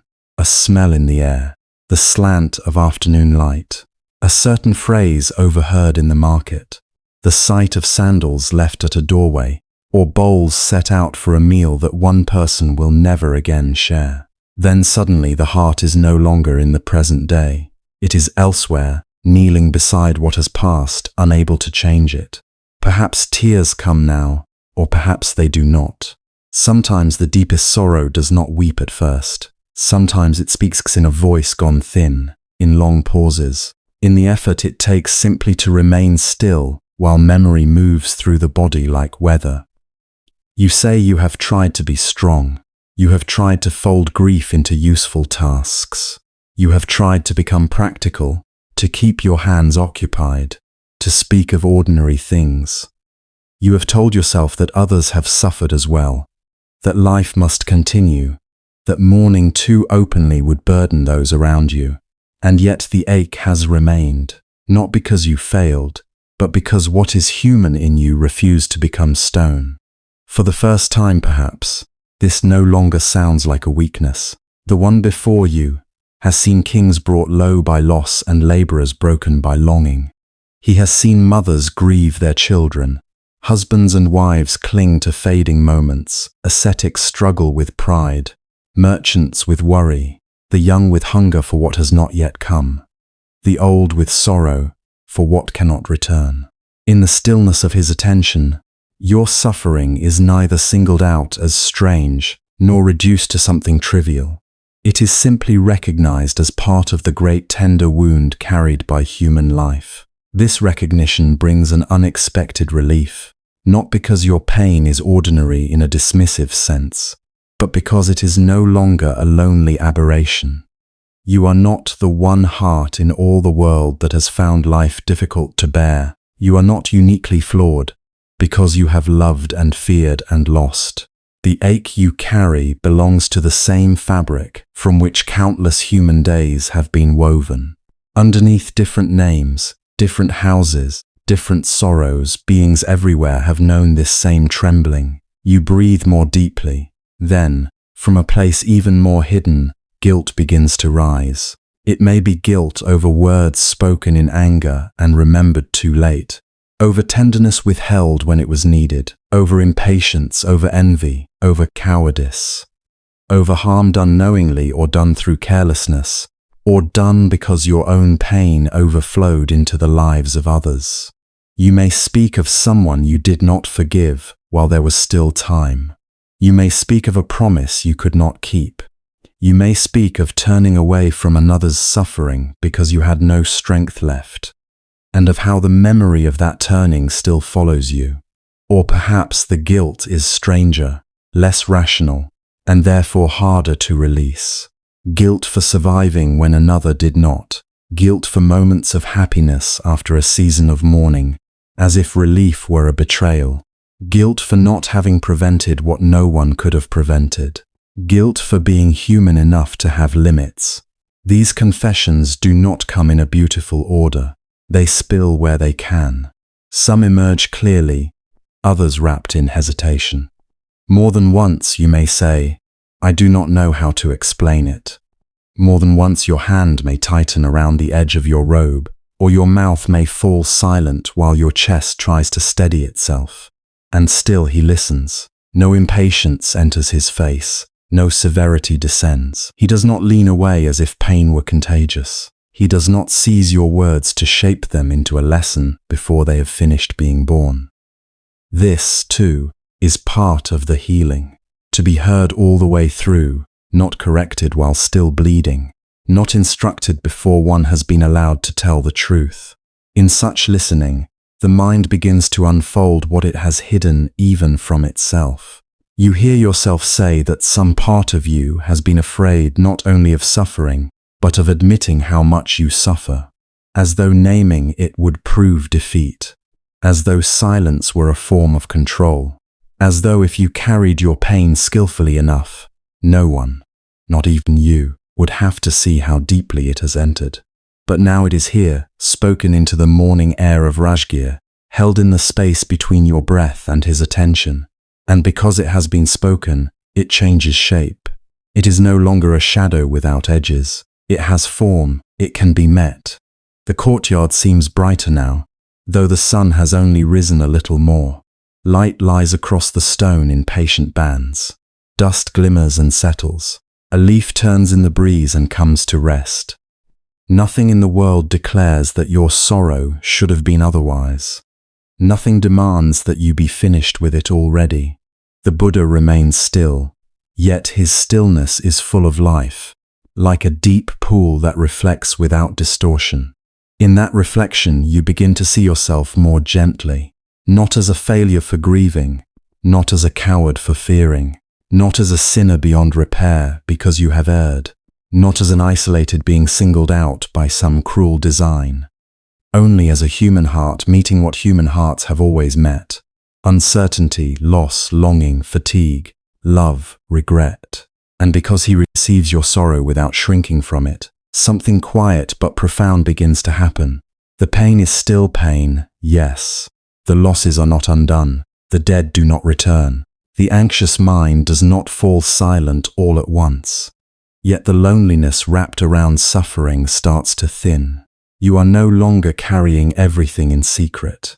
The burden has been brought into relationship, into compassion, into truth. For a while nothing more is required. No grand vow, no sudden purity, no miracle of forgetting.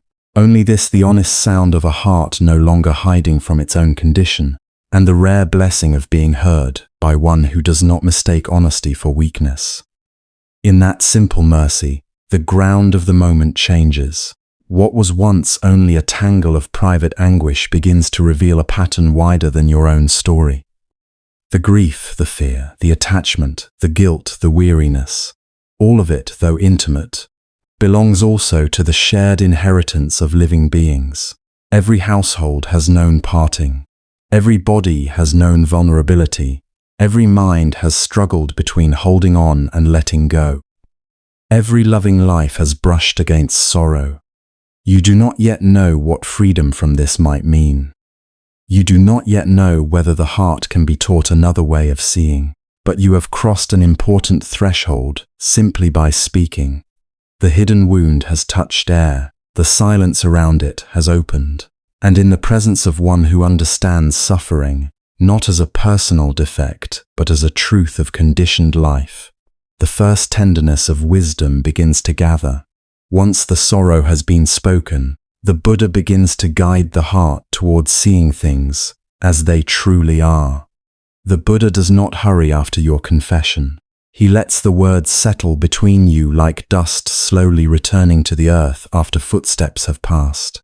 Around you, Rajgir is changing with such quiet patience that, at first, the change is almost impossible to notice. The last stars are loosening their hold on the sky. Their pale points, so clear only a little while ago, now recede into the growing light without struggle, without protest. The air that clung to the night still carries its coolness, yet already it is softening. Somewhere beyond the stone paths, flowers that were folded in darkness begin to open by degrees, not all at once, but petal by petal, as if the morning itself were teaching that all things unfold in time. You sit with your sorrow and watch the hills receive the dawn. The outlines of rock that seemed severe in darkness now take on warmth.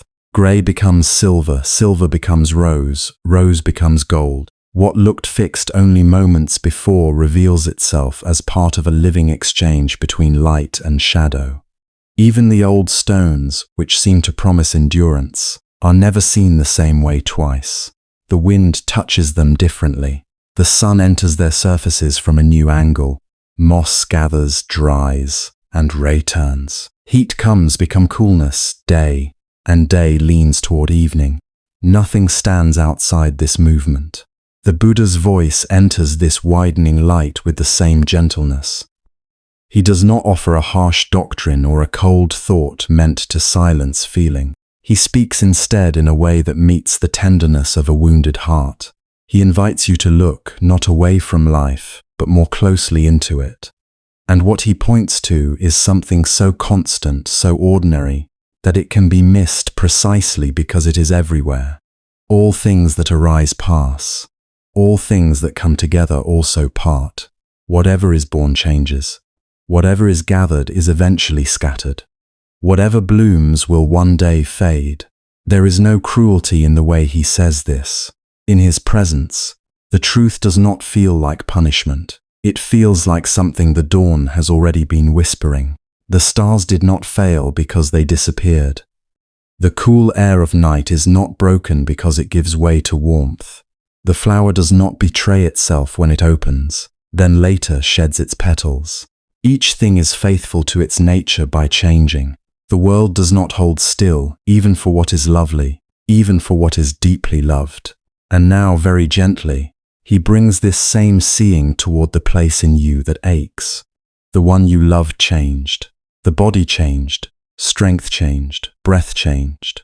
The conditions that once allowed laughter, speech, companionship, touch, and shared days began to shift, as all conditions do. Illness came, or age came, or separation came, perhaps in a form you could neither welcome nor prevent. The heart looked upon these changes and cried out, "No, not this, not yet, not here, not to this person, not to us." It is a cry nearly every human being has uttered, whether in words or in silence. It is not shameful. It is the cry of love meeting a world that does not remain.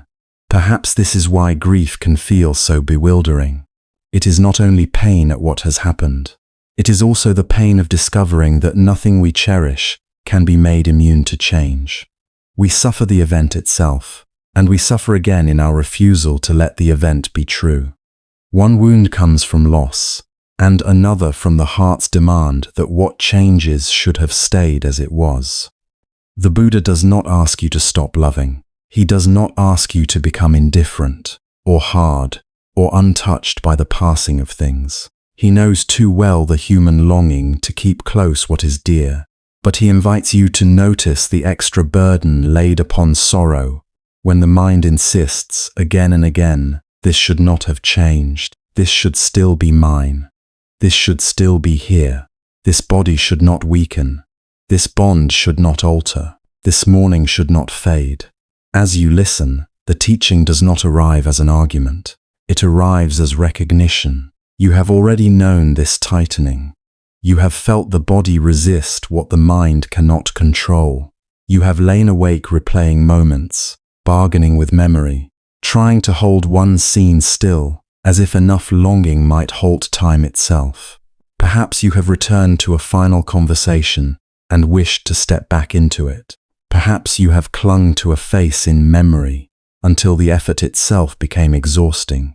Perhaps your grief has been sharpened by the thought that if you had loved better, acted sooner, spoken differently, then change might have obeyed you.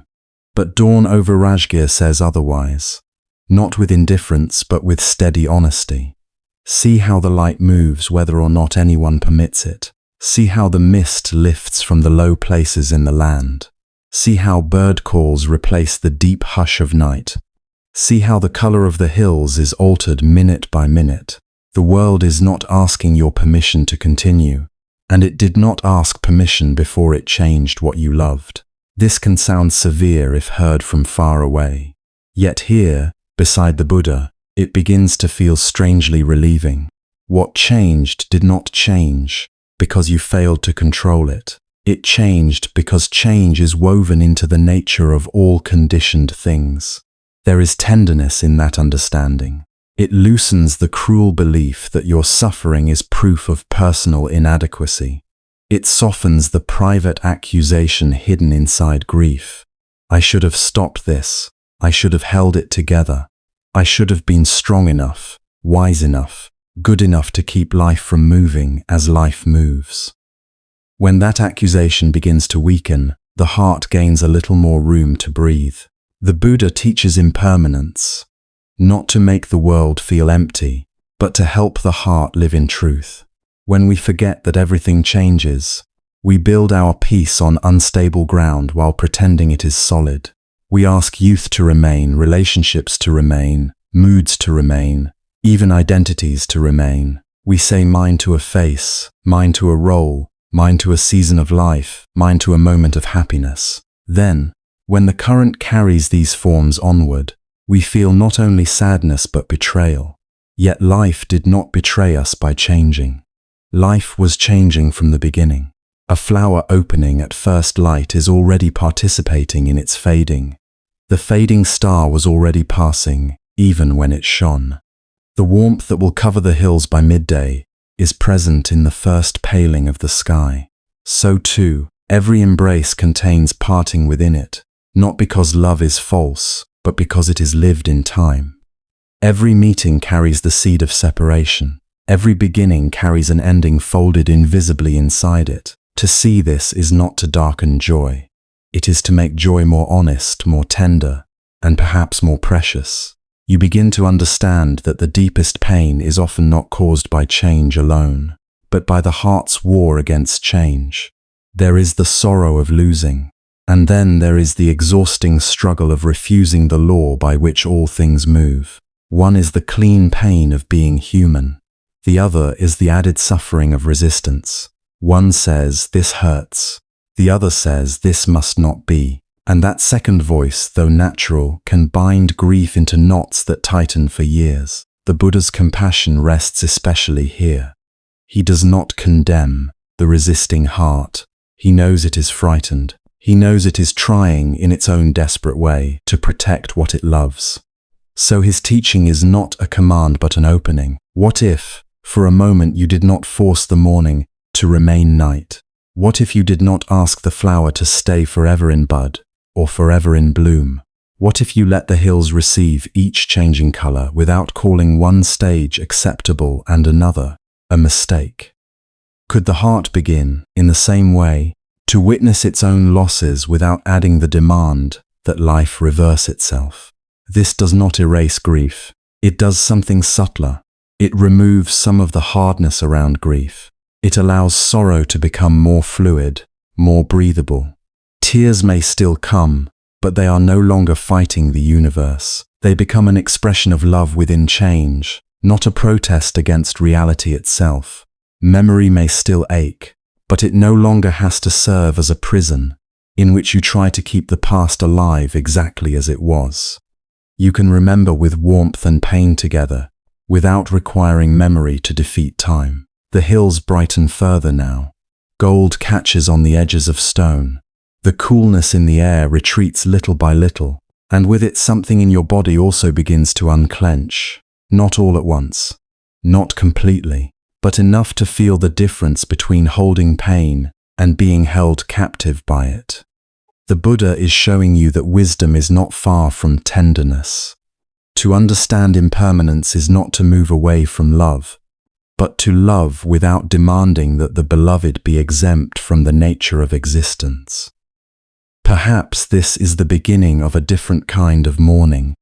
Not the mourning that says everything has been wrongly taken, but the mourning that knows everything given was always given for a time. Not the bitterness that says I was cheated by change, but the softer truth that says I grieve because I loved what was never mine to keep forever. This understanding humbles the heart, but it also steadies it. It teaches you to hold gently what cannot be held permanently. And as the teaching settles, something almost paradoxical appears. When you stop insisting that life remain fixed, the beauty of what has been is not diminished. It may even become clearer. The face you loved, the voice, the shared silence, the ordinary days that once seemed endless, all these shined differently when seen without the fantasy of permanence. Their passing does not make them meaningless. It reveals how miraculous they were to appear at all. So the Buddha does not ask you to turn away from the world of forms, relationships, seasons, bodies, and mornings. He asks you to see their true nature, and to let that seeing become compassion for yourself, because you suffer when you ask the changing not to change, for others, because they too are trying to build safety in a moving world, for all living beings, because everyone is touched by arising and passing, meeting and parting, hope and loss. The dawn in Rajgir now stands plainly before you, no longer half hidden in shadow. The stars are gone, the flowers are open, the air has changed, the hills have taken on another face. Nothing has remained exactly as it was, and yet nothing has fallen out of the order of things. In this very movement, the Buddha invites you to rest your weary heart, not by denying pain, but by ceasing to quarrel with the truth that everything dear is touched by time. As the light slowly grows, another truth emerges. Suffering is not only caused by loss, but by clinging. The Buddha lets that understanding settle without force. He does not place it before you like a harsh judgment. He offers it the way the morning offers light to a field, gradually revealing what was always there. In the soft quiet of Rajgir, you begin to notice how often the mind closes around things. Not only around what is precious, but around what is familiar. Not only around what is beautiful, but around what feels like proof that life can be controlled. You see that clinging wears many faces. Sometimes it is obvious, like the hand that refuses to release what it treasures, but often it is subtle. It appears as devotion, as duty, as careful planning, as the wish to be responsible, as the hope that if you love well enough and think clearly enough, you may finally prevent sorrow from entering. It can look like wisdom, when in truth it is fear dressed in quieter clothes. A face comes to mind, perhaps someone you have loved deeply. You know the tenderness that rises when you think of them, the wish that they be safe, that they stay near, that no harm touch them. There is nothing wrong in this love. The Buddha does not ask you to become cold. He does not tell you to stop caring or to make your heart into stone. But he gently invites you to see the extra weight that love begins to carry when it hardens into possession. When affection whispers, "Stay as I need you to stay." When care becomes, "Do not change, do not leave, do not belong to time." Then love begins to tighten. And in that tightening, fear quietly grows. Perhaps you recognize another form of clinging, one tied not to people, but to plans. The mind is forever arranging tomorrow. If this happens, then I will be well. If that goes according to hope, then I can rest. We build small invisible rooms in the future and try to move our peace into them before they exist. We rehearse conversations, victories, reconciliations. We place our confidence in a version of life that has not yet arrived, and then tremble when the world refuses to follow the script.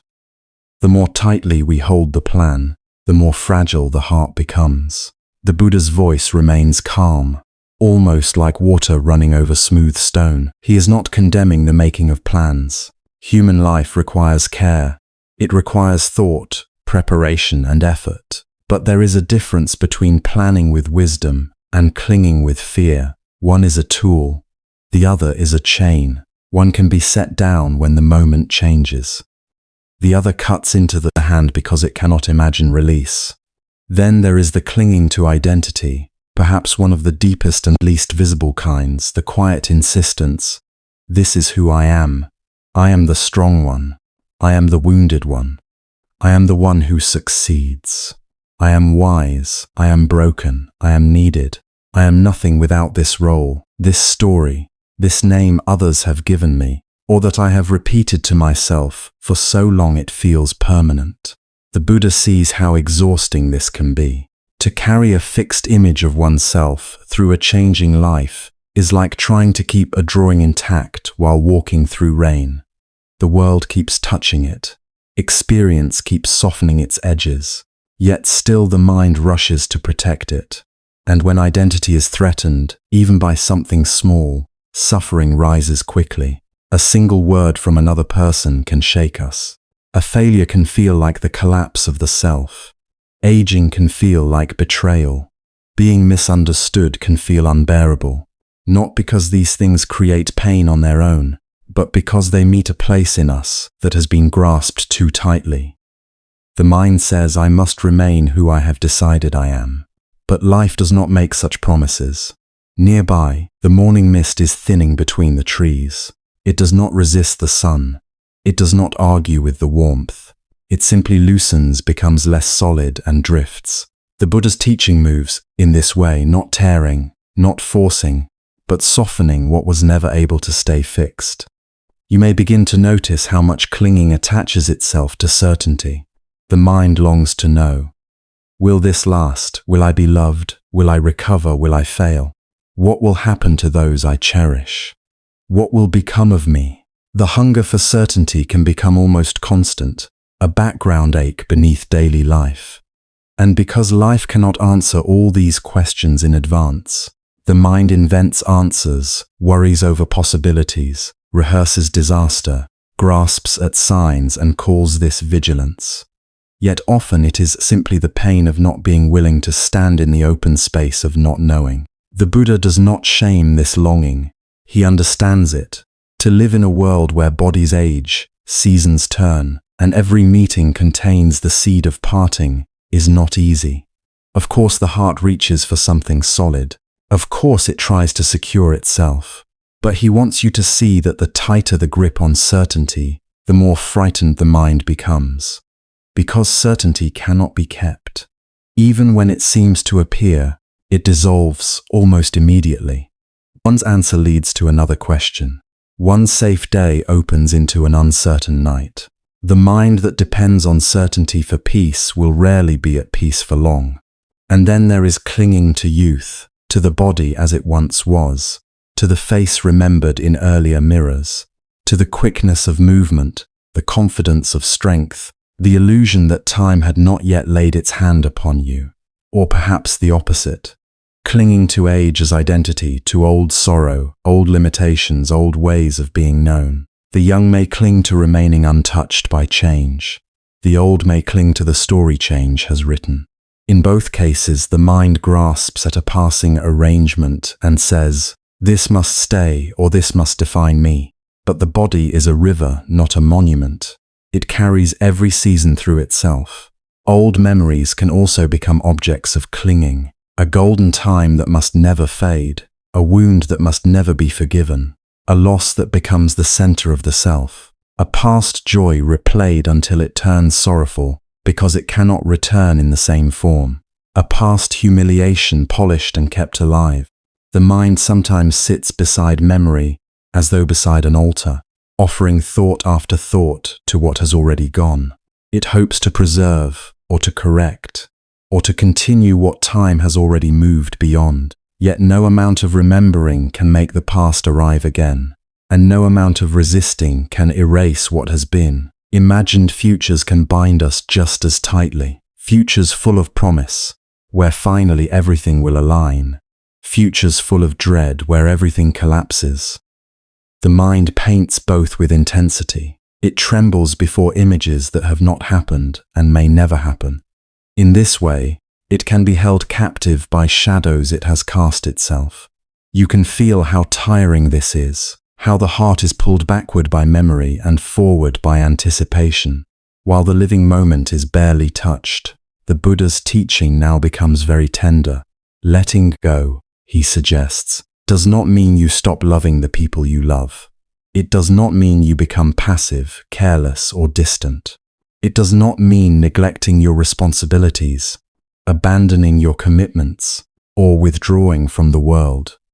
It means releasing the frightened demand that love must guarantee permanence. It means loosening the belief that caring requires control.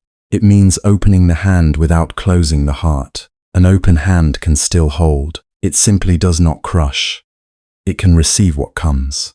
It can care for what rests there. And when the moment changes, it can allow movement without tearing itself apart. This is very different from indifference. Indifference turns away. Letting go stays present. Indifference refuses to feel. Letting go feels fully, but does not imprison what it loves. Indifference builds distance.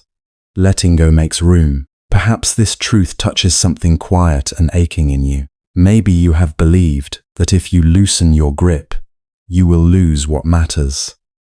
But the Buddha invites you to consider another possibility, that the grip itself is part of the suffering.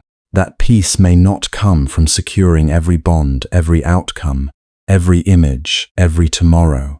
Peace may come from trusting that the heart can remain loving, even when it is no longer trying to possess. He speaks as one who has watched many beings suffer from the same misunderstanding. We cling because we are afraid. We are afraid because things change. And because they change, we cling even more. So the circle continues. But if even for a moment the hand relaxes, something remarkable is felt. Not emptiness in the cold sense, but space. Room to breathe. Room for others to be as they are. Room for life to unfold without meeting constant inner resistance. It is like watching water move around a stone in a mountain stream. The water does not need to defeat the stone. It does not need to seize it, argue with it, or make it disappear. It simply continues clear and untroubled, shaping itself to what is there and moving on when movement is possible. The mind can learn this softness. The heart can learn to flow without losing depth. Or think of the morning mist that drifts through the valley. If you tried to gather it tightly in your fists, nothing could be held. Yet if you stand within it with open palms, it touches you completely. Much of life is like this. Beauty, companionship, joy, even grief, they pass through us, around us, with us. They are real but not ownable, intimate but not controllable. To understand this is not to become sadder. It is to become more honest, and in that honesty, more peaceful. You sit there as Rajgir brightens by slow degrees, and perhaps you notice that some old effort in the mind is beginning to tire. The effort to secure every tenderness. The effort to defend every identity. The effort to know what cannot yet be known. The effort to preserve what must change. In the Buddha's presence, there is permission to stop straining for a moment, to let the shoulders of the mind drop, to feel how much energy has been spent in holding on. And with that softening comes a subtle shift. You do not stop loving. You do not stop remembering. You do not stop caring for what is fragile and dear. But maybe you begin to sense that love can breathe better without chains. That memory can be gentle without becoming a prison. That concern can be wise without becoming torment. That the heart grows steadier, not when it secures the whole world, but when it no longer demands that the world stands still. This realization is not dramatic. It does not arrive like thunder. It comes like first light spreading over old stone walls, revealing shapes that were hidden in the dark. The mind sees, perhaps for the first time in a long while, that it has been gripping life, as though gripping could save it. Yet what it has sought through grasping has remained uncertain, and the grasping itself has deepened exhaustion. To relax is not to fail. To loosen is not to lose everything. Sometimes loosening is the first taste of freedom. The Buddha allows this understanding to breathe in silence. No command follows, no demand is made. Only the quiet invitation to feel what is true in your own experience. To notice how fear tightens, how clinging contracts, how the body responds when the mind tries to hold the unholdable, and also to notice what happens when, even briefly, that hold softens. A little more air enters, a little less panic drives the thought, a little more kindness becomes possible. With the heart softening in this way, the Buddha gently turns your attention away from the mind's endless reaching and towards something simpler, nearer, and already here. The breath moving on its own, the body resting upon the earth, the living presence of this moment before thought names it. So now, in the tender hush before full morning, you let that nearer truth come into view. The breath is already there, arriving without effort, leaving without complaint. You do not have to invent it. You do not have to improve it. In the cool air of Rajgir's dawn, it touches the nostrils with a faint sharpness, clean and quiet, like water drawn before sunrise from a shaded well. As it enters, the chest lifts almost imperceptibly. As it leaves, the body yields a little more of its hidden burden to the ground beneath it. Nothing dramatic happens. No great revelation needs to break across the sky. There is only this simple rhythm, older than worry, wiser than striving. The Buddha remains near, his presence steady as the outline of the hills in first light. He does not ask you to chase peace. He invites you to notice what is already occurring when nothing is being forced. Breath comes in, breath goes out. The body, which has been carrying so many unspoken commands, begins to hear another instruction, quieter than thought and gentler than ambition. Rest here. You feel the earth supporting you with complete impartiality. The soil of ancient Rajgir does not ask whether you have been skillful or confused, brave or uncertain. It receives your weight exactly as it is. Beneath your hips, your legs, your hands, there is firmness. Beneath that firmness, a deeper steadiness. For a long while the mind may have moved as though it were suspended over some unseen edge, always preparing to defend, to explain, to regret. But the body knows something the frightened mind forgets. It knows contact. It knows gravity. It knows how to be held. A bird calls from somewhere in the trees, a clear note crossing the pale air. Then another responds from farther off, hidden among leaves still dark with night's last coolness. Their sounds do not ask anything from you either. They simply appear and fade. You listen, and in listening, a small space opens. The mind, so often tangled in what yesterday or what may happen by noon, pauses long enough to receive what is here. A bird's call, a breath entering, the brush of morning air along the skin, the rise of the chest, the fall. You begin to notice that each inhalation gathers the world in its simplest form. Coolness, scent of damp earth, a faint trace of wood smoke lingering from cooking fires that have not yet been fully stirred awake, the soft green smell of leaves warming by degrees, the distant mineral stillness of stone in the hills.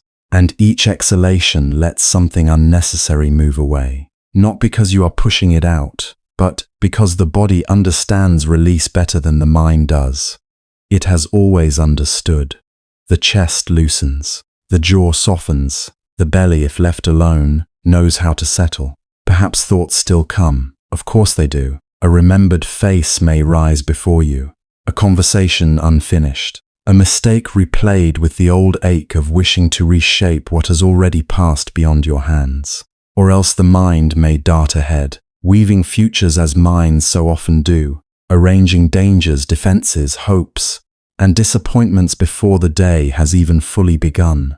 Yet here, in this hour when light is only beginning to touch the edges of the world, something can be seen more clearly. Regret lives in what cannot be relived. Anticipation leans toward what has not yet arrived. But the breath belongs to neither. It happens only now. The Buddha's teaching moves gently through this silence, not as doctrine pressed upon you, but as something almost discoverable on your own if you stay close enough to experience. When attention rests with the present moment, even briefly, the old circles of thought lose a little of their force, not because the past is denied, not because the future becomes unimportant, but because for this one breath, and then this next one, you are no longer feeding the spinning wheel. You are not adding another fearful story to fear, another layer of judgment to pain. You are simply breathing. The leaves overhead shift as a faint breeze passes through them. At first it is only a whisper, then a soft gathering of little sounds, as though the trees themselves are exhaling together. Light begins to filter through in thin strands, touching one branch, then another. The darkness does not vanish all at once. It yields gradually, without argument. In the same way, the body does not become peaceful in a single command. It is invited, little, by safety, by patience, by the steady repetition of return.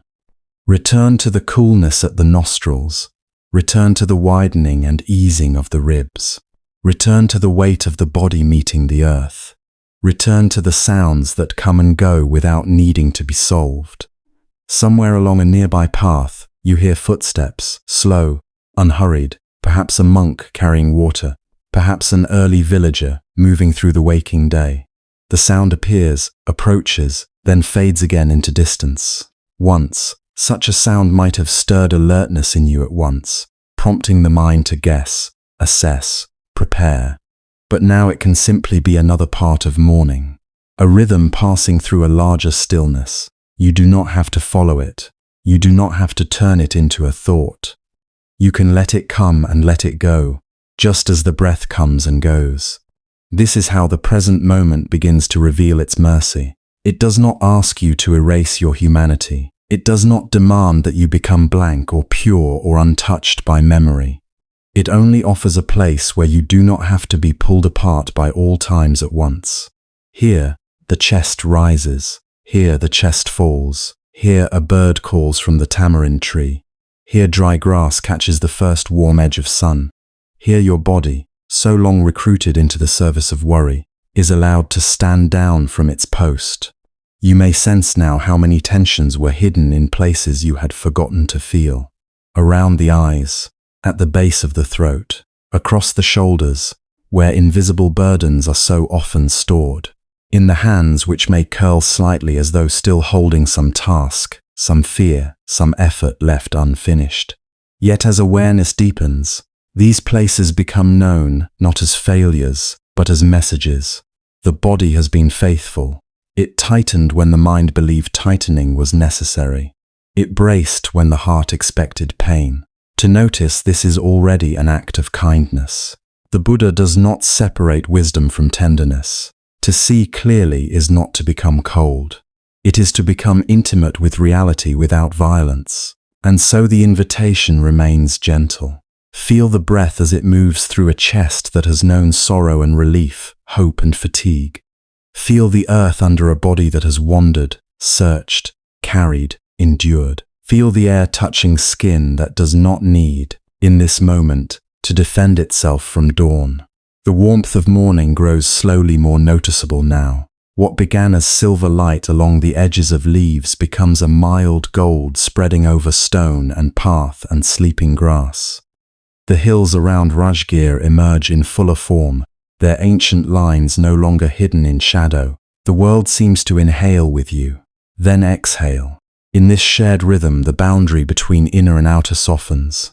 Breath in the body, breeze in the trees, sound in the open air, light entering the day. Everything moving according to its nature, without hurry.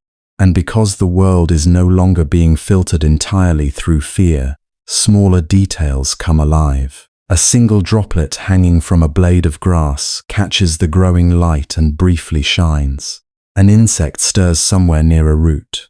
A cluster of leaves trembles, then stills. From farther away comes the faint clang of pottery or metal, the first signs of labor beginning in the settlement beyond.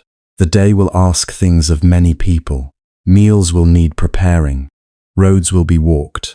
Words will be spoken that heal or wound. Choices will be made. But this moment before all that has fully gathered is spacious enough to remind you that being alive is more than reacting. You see, perhaps, how suffering multiplies when the mind never leaves its rehearsals. One memory hardens into identity. One fear blossoms into 100 imagined outcomes. The body, hearing all of this as if it were happening now, contracts again and again. But when attention rests on what is immediate and true, the spell weakens. Here is one breath, not all breaths. Here is one cool morning, not every morning. Here is one heartbeat in one body under a brightening sky. Life becomes livable in this measure. The Buddha's silence now is itself a teaching. He knows that some understandings cannot be handed over in words. They must be felt directly, the way warmth is felt on skin, or the way thirst knows water. So he lets the dawn continue its work. He lets the birds repeat their small announcements. He lets the wind move in and out of the leaves. He lets your nervous system learn, through repetition rather than persuasion, that this moment is not an enemy. Breathing in, you receive the freshness of the hour. Breathing out, you release what does not need to be carried right now. Breathing in, the chest opens. Breathing out, the body settles deeper. Breathing in, you are here. Breathing out, you remain. There is a holiness in such plainness, though no grand word is needed for it. To be present is already to step out of many illusions, not forever perhaps. The old habits may return, restlessness may rise again. The mind may once more attempt to run ahead or circle back. But now you know a path of return, not a complicated path, not one reserved for the exceptional, but one available in any quiet pause. The next breath honestly felt, the next contact with the ground recognized, the next sound received without grasping. The light advances another little distance. What was once only outline becomes texture. Bark, stone, cloth, skin, dust. The visible world grows more detailed as the mind grows less crowded. In this widening inner space, things need not be judged so quickly. Experience need not be seized or resisted at once. You can simply know, this is cool air, this is a waking bird, this is the body softening, this is sorrow not being fed, this is fear passing through without becoming the whole sky. And in that space, something else begins to stir, almost too gently to name at first. Not excitement, not triumph, something warmer and quieter. As the breath steadies and the body trusts the earth again, the heart is no longer completely occupied with guarding itself. It has room to notice the fragility in all beings who wake under the same sky. Room to remember that others too carry memories they cannot change and futures they cannot control. Room to sense that peace is never only for oneself. The morning in Rajgir is brighter now, and yet still tender. The path, the trees, the hills, the open air, all seem to rest in a calm broad enough to hold human sorrow without being overwhelmed by it. From within that calm, another path begins to glimmer in the mind, not separate from this breathing but born from it. When the present moment is inhabited fully, the heart becomes spacious, and in that spaciousness, it can remember what comes after mere relief, what grows naturally when fear loosens its grip, compassion. Compassion does not arrive in Rajgir like a grand idea. It comes the way dawn has come, quietly, faithfully, touching what is near before it reaches what is far. It begins in the presence of the Buddha, who stands or sits with such simplicity that nothing in him asks to be admired. He does not look upon suffering as a spectacle. He does not turn toward the wounded places in human life with pity that lowers or sweetness that avoids the truth. His compassion is steadier than that. It is warm, but not soft in the careless way. It is grounded, clear, and deeply respectful. To be seen by such compassion is different from being comforted by words alone. It does not say that pain is beautiful. It does not pretend that loss has an easy purpose. It does not hurry to explain away the ache of being human. Instead, it allows suffering to stand in the light without shame. In that light, the tired heart begins to understand something it has long forgotten. Ordinary pain is worthy of care. The grief one carries in silence. The fear one cannot justify. The weariness hidden behind daily duties. The private self-reproach that returns in the dark. None of these are too small, too common, or too unimpressive to be held with dignity. Perhaps you can feel that now, as though you were standing not far from him in the cool brightness of the morning.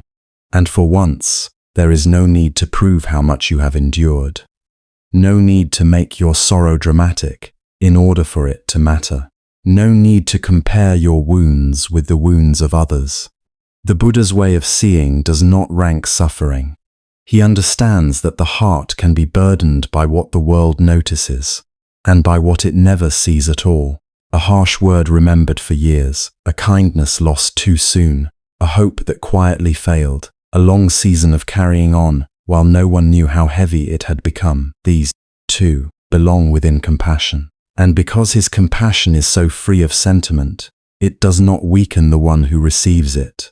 It does not invite dependence. It gives back a kind of inward balance.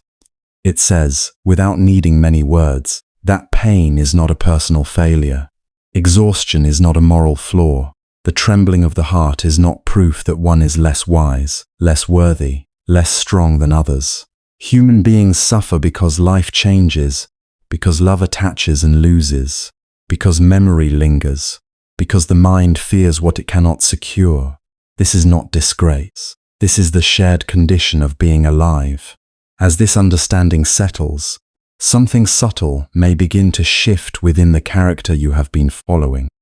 Through these hours of inward walking, until now much of their strength has spent on endurance, on keeping the face composed, on carrying the inner weight without complaint, on speaking inwardly in a voice so severe that it seemed somehow like discipline or honesty.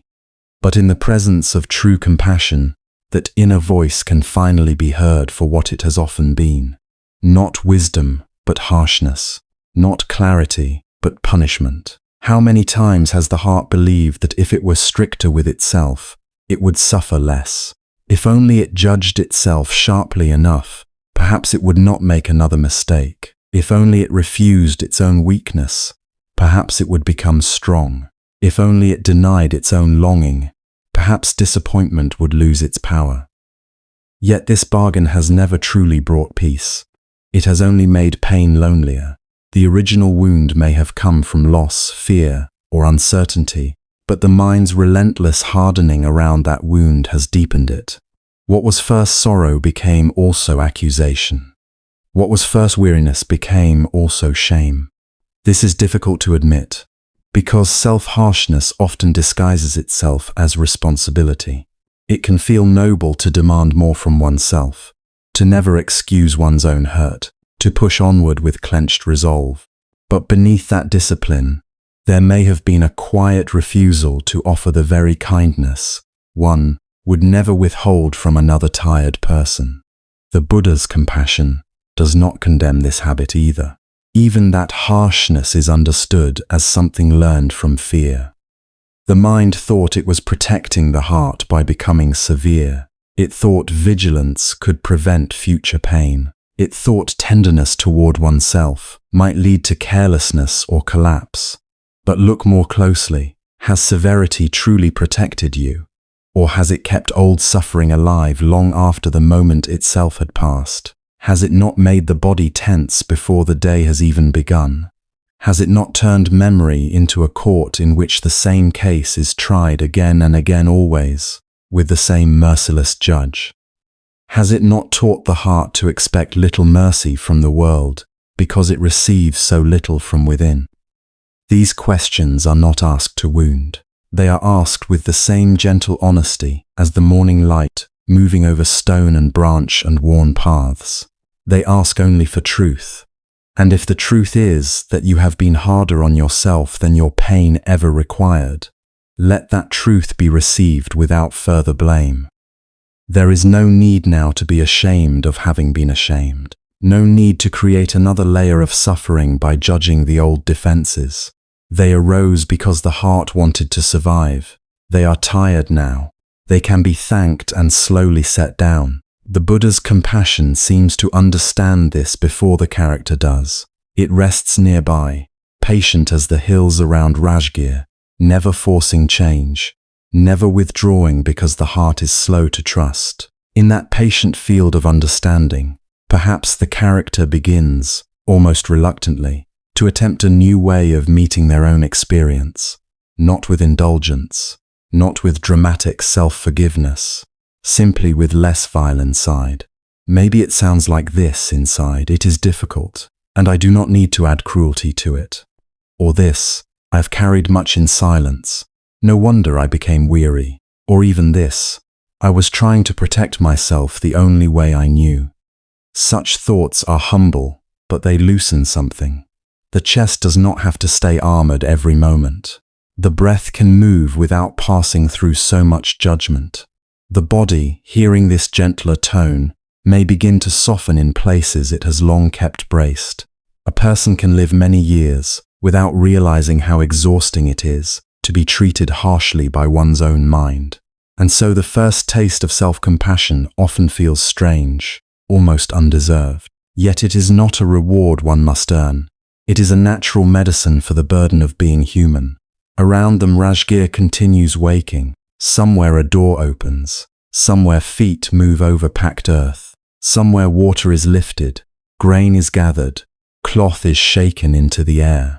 Somewhere an old man rises with a back that has known labor for decades. Somewhere a mother wakes before the household, not because she is rested, but because duty arrives before light.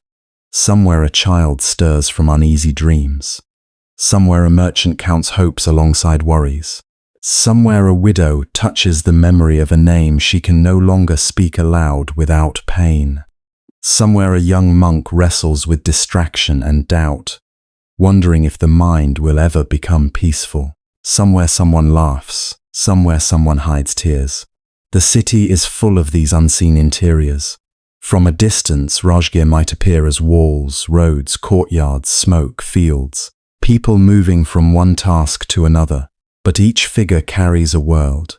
Each face that passes in morning light contains fears that have no public language, losses folded into habit, small hopes guarded carefully against disappointment.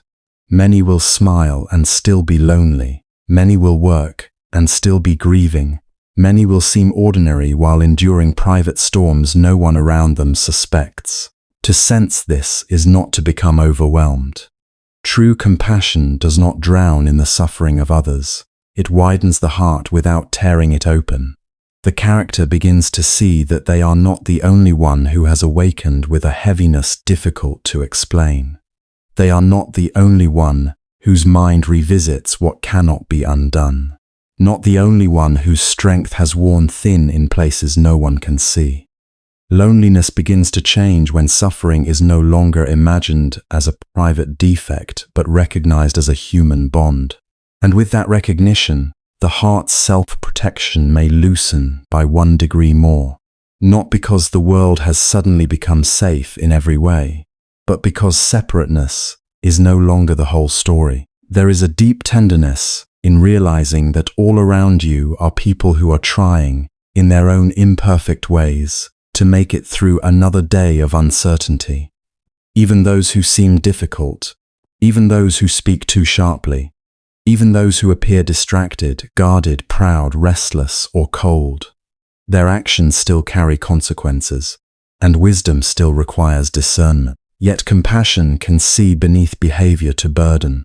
It can remember that unkindness often grows from pain, that grasping grows from fear, that much of what harms in this world comes from hearts that do not know how to soothe themselves. In the Buddha's presence, this broader compassion does not feel abstract.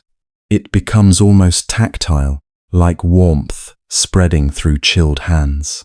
The character may begin by extending it to those who are easy to love, the elderly, the weary, the quietly faithful, the child not yet hardened by disappointment. Then gradually the circle widens, to the stranger carrying hidden grief, to the one who failed them but was also lost, to the one who envies, the one who clings, the one who boasts because emptiness frightens them, to all those in Rajgir waking with some ache of their own, some invisible prayer, some unspoken fear of losing what they cherish. This widening does not erase the character's own pain, but it changes its shape. Sorrow held alone often becomes rigid. Sorrow held within shared humanity becomes more breathable. The heart no longer curls so tightly around its wound. It begins to understand that compassion for others and compassion for oneself are not rivals. They arise from the same seeing. If I too am a being who fears, hopes, regrets, and longs for peace, then I do not stand outside the circle of care. I belong within it, alongside everyone else who wakes beneath this ancient sky. What a quiet relief that can be, not to be singled out by suffering, not to imagine oneself uniquely broken, not to keep performing strength while starving for gentleness. The morning in Rajgir receives all of them: the grieving, the anxious, the ordinary, the sincere, the confused, the devoted, the ashamed. Light falls without preference. Air moves through all lungs. The earth supports every step, whether taken by the confident or the trembling. And in this simple impartiality, there is a lesson the heart has been waiting for. Life itself does not ask you to earn your place before it lets you belong. So the character stands, or sits, or walks in that slowly brightening world, and lets compassion move in widening circles. First from the Buddha, whose presence grants dignity to the most common forms of hurt. Then inward, toward the places within that have been driven too hard for too long. Then, outward toward the many lives beginning their day behind walls, beneath roofs, along paths, in fields, at wells, in silence, in conversation, in longing. The heart is no longer shut like a fist around its own pain. It is becoming a lamp with a gentler flame. And as that compassion widens, Rajgir itself begins to appear differently, not merely as the setting in which one's suffering happened, but as something living, breathing, and intimately shared. The city is no longer a backdrop to private sorrow. It is part of a larger body of life, filled with pulse and labor and memory, each corner touched by the same fragile longing to be at peace. Now, as compassion loosens the tight knot of the heart, the city begins to wake in that same softened light. Rajgir does not rise all at once. It stirs gradually, as if the whole valley were breathing its way back into the day. The darkness thins first along the edges of roofs, on the rough lines of courtyard walls, along the paths that curve between homes and shrines. Then the pale morning reaches lower, touching doorways, jars set outside in the night air, woven mats, sleeping animals, the worn stone at thresholds where countless feet have passed. From somewhere nearby comes the first dry sound of a broom sweeping packed earth. Slow, steady strokes. A woman has risen before the others in her house, and in the half-light she tends to the small order of her morning, clearing dust from the courtyard as generations before her have done.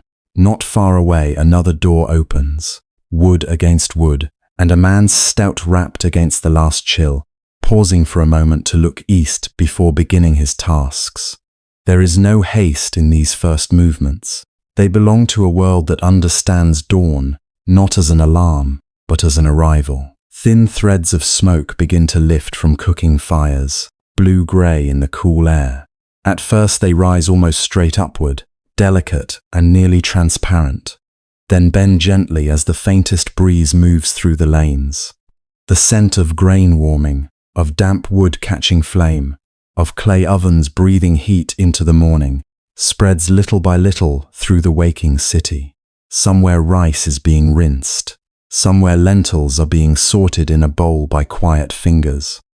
Somewhere a mother leans over coals and listens for the soft shift of sleeping children behind her.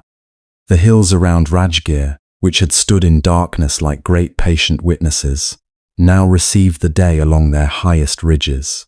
Light touches them with such tenderness that even stone seems to grow gentle. The slopes emerge in layers, first shadowed blue, then muted green and brown, then touched with warm gold where the sun finds exposed rock and dry grass. What in the night felt enclosing now feels protective. The ring of hills no longer suggests confinement but shelter. Nothing in them has changed. Only the gaze meeting them has softened. And because the gaze has softened, the city too feels altered, though it is the same city with its uneven roads, its worn markets, its houses built close, with the practical intimacy of long-settled lives. The same voices rise, the same burdens wait, the same debts, worries, hopes, and disappointments are still present behind every wall. Yet now there is less resistance in the one who looks upon it all. Less of the old inward bracing, less of the habit of turning every sight into a measure of one's own lack. The world has not become easier in any simple sense. It has become more shareable. Its sorrows are no longer isolating because they are recognized as part of the human fabric itself. A bell sounds from a temple, low and resonant, carrying farther in the cool morning air than it would once the day grows full. Then another answers from somewhere deeper in the city, and then a smaller bell, bright and quick, from a shrine tucked between dwellings. The tones do not compete. They drift over rooftops and through open spaces, touching those who hear them, whether or not anyone pauses to listen. A monk crossing a path inclines his head. A potter continues kneading clay. A woman fastening her hair hears the sound and stills for one breath. A child, not yet fully awake, turns beneath a blanket as if the bell had entered a dream. There is something quietly astonishing in this. Awakening does not announce itself only in silence beneath a tree, nor only in words spoken by a great teacher. It moves also through bells ringing over laundry lines, through smoke rising from breakfast fires, through feet stepping into sandals, through the ordinary return of labor. The city does not stand apart from truth. It enacts it. Every household opening to the day reveals the tender fact of interdependence. No one wakes alone. The food of one home depends on the field of another, the vessel on the potter, the cloth on the weaver, the path on those who keep it clear, the safety of night on those who remained watchful while others slept. Merchants begin their preparations before the market fully gathers. A shutter is lifted. A mat is shaken free of dust. Jars are arranged in a line, their rounded bodies catching the first small glints of light. Bundles are untied. Copper scales are checked with practiced fingers. A man carries baskets of greens still jeweled with moisture from the early air. Another lays out folded cloth, smoothing each piece as if care itself could invite good fortune. A seller of oil pours from a larger vessel into smaller ones, the liquid gleaming amber in the dawn. Nearby, someone counts coins softly under the breath, not from greed but from necessity, as intimate and familiar as prayer. Even these sounds, which on another morning might have seemed harsh or wearying, now arrive more softly. The creak of a cart axle, the muted call of a trader to his neighbor, the hollow clink of pottery being stacked, the stamp of an animal tethered for transport, all of it enters the listening mind without striking against it. It is not that the city has become quieter. Rather, there is more room within to receive its noise without turning it into agitation. This is one of the most hidden forms of relief, not the disappearance of the world's roughness, but the lessening of one's struggle against it.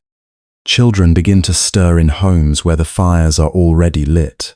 One sits up rubbing the eyes, hair tangled from sleep, disoriented for a moment before memory returns with the shapes of the room. Another resists waking. curling more tightly, while a mother laughs under her breath and urges him toward the basin. Bare feet touch cool floors. Sleep-heavy voices ask for food, for water, for one more moment of rest. A baby wakes with a short cry that is answered almost before it is fully voiced. In a narrow lane, two older children appear, not yet sent to any task, drawing lines in dust with sticks, while the day is still kind and open before obligation gathers. The sound of their small movements does not disturb the peace of the morning. It belongs to it. Their drowsiness, their sudden bursts of attention, their easy return to play even before the day has properly begun. These too are forms of life unfolding according to causes and conditions. Nothing in them stands outside the great teaching. The wish to avoid discomfort, the delight in simple things, the quickness with which mood changes, the trust with which a child steps into the day before knowing what it holds. All of this mirrors truths that remain in adults, though often hidden beneath habit and fear. At the wells, the first clusters of morning conversation begin. Pots are lowered, ropes tighten, water rises with a heavy shining pull from the earth. Women greet one another in low voices, exchanging the small news that keeps a community stitched together. Who is ill? Whose son returned late? Which goat has wandered? Where grain may be bought at a better price? Whether the weather will hold? Their talk drifts between concern and humor, practical detail and remembered story. While hands work steadily, life is interpreted in these simple exchanges, given shape and meaning through shared speech. No teaching is named here, and yet kindness, patience, and the burdens of attachment are all present in plain form. Along the roads that lead in and out of Rajgir, workers begin their journeys. Some carry tools over one shoulder. Some walk toward fields beyond the city edge, where the morning light now lies across the ground in long pale bands. Some head toward workshops, kilns, storehouses, stables. Their bodies know the route so well that each step seems to continue a motion begun years before. Yet even in this repetition there is quiet dignity. To rise and meet the day's labor is not separate from the path of understanding. It can be clouded by resentment, yes, or bound by craving and fatigue.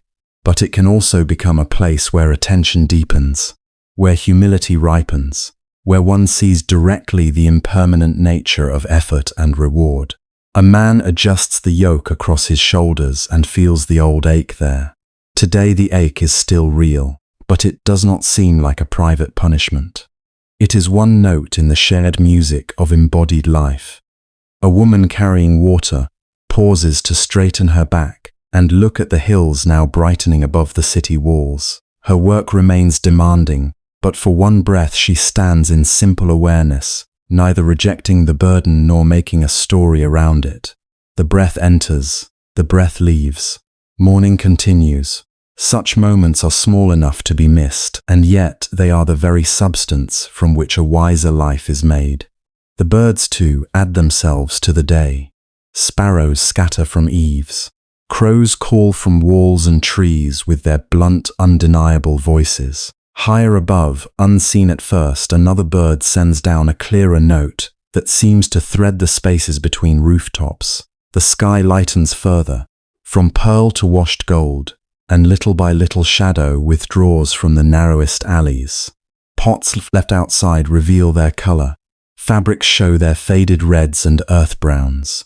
The dust on the road becomes visible, not as a flaw but as part of the texture of things. Light is honest. It shows wear and beauty together, and the heart meeting that honesty grows steadier. Once perhaps, such a morning might have sharpened loneliness. To watch others begin their day with purpose, while carrying one's own hidden unrest, can deepen the sense of being set apart. The ordered motions of other lives can feel like a reproach. But now the sight of people waking, tending fires, lifting loads, calling gently to one another, does not wound in the same way. There is a growing recognition that everyone moves within conditions not fully chosen. Everyone carries unseen thoughts into the daylight. Everyone seeks some measure of safety, nourishment, relief to know this, not as an idea, but as a felt truth, makes the city kinder without requiring it to be changed. This is how inner transformation often reveals itself. Not with thunder, not with a complete erasure of sorrow, but in the softening of contact between oneself and the world. The same street appears less hostile. The same bell sounds less distant. The same faces seem less closed, because they are no longer being viewed through the narrowing lens of one's own distress. What had once been interpreted as indifference may now be understood as preoccupation, fatigues, survival. What had once seemed noisy may now seem alive. Compassion does not decorate reality. It clarifies it. As the sun rises further, the warmth begins to gather on stone and wood. A dog stretches in a patch of light and settles again. A boy sent on an errand runs for a few joyful steps before remembering the seriousness of his task. A woman sets fresh water near her doorway. An old man sits outside to receive the morning on his face before the heat grows stronger. Incense curls up from a household shrine. Somewhere a recitation has begun, low and rhythmic, barely reaching beyond the room where it is spoken. Somewhere else, there is only the scrape of grain being milled and the patient turning of a wheel. Sacred and ordinary do not divide the city neatly. They flow through one another constantly. The teaching heard before dawn now finds living examples everywhere. Impermanence is in the vanishing mist above the ground, in the way shadows retreat from one wall and gather beneath another, in the brief coolness that will soon be gone. Interdependence is in the breakfast that depends on firewood, water, labor, trade, weather, memory, and care. Suffering is there too, in weary limb, hungry mouths, anxious calculations, sharp words spoken too quickly in close quarters. But so are generosity, endurance, forgiveness, and the possibility of seeing clearly. Awakening is not somewhere beyond the city, waiting in a realm untouched by commerce or chores. It glimmers here in the middle of use and need and repetition, wherever the heart meets life without grasping so tightly. Rajgir is fully waking now, yet the morning has not lost its gentleness. Brightness increases, but the pace of attention remains slow, unforced. Each sight seems able to rest inside a larger stillness.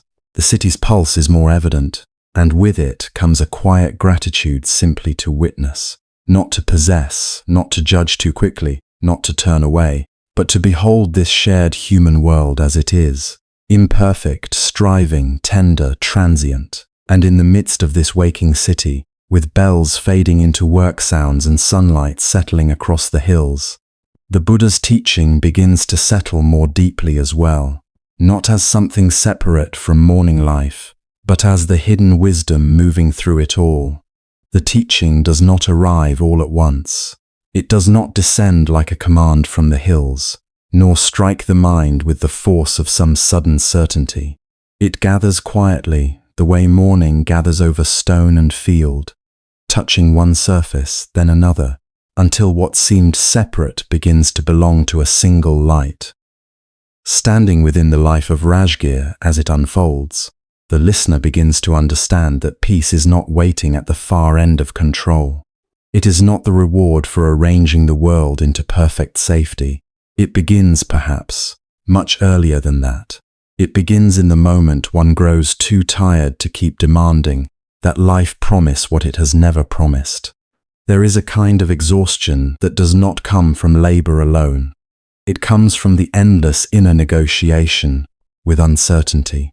From trying to make each affection permanent, each body reliable, each day predictable. From asking the future to arrive already explained, already softened, already harmless. For so long the heart believes this effort is wisdom. It calls vigilance maturity. It calls worry responsibility. It imagines that if it anticipates enough sorrow, then sorrow may somehow be denied entry. But this morning reveals another truth, gentle and difficult at once.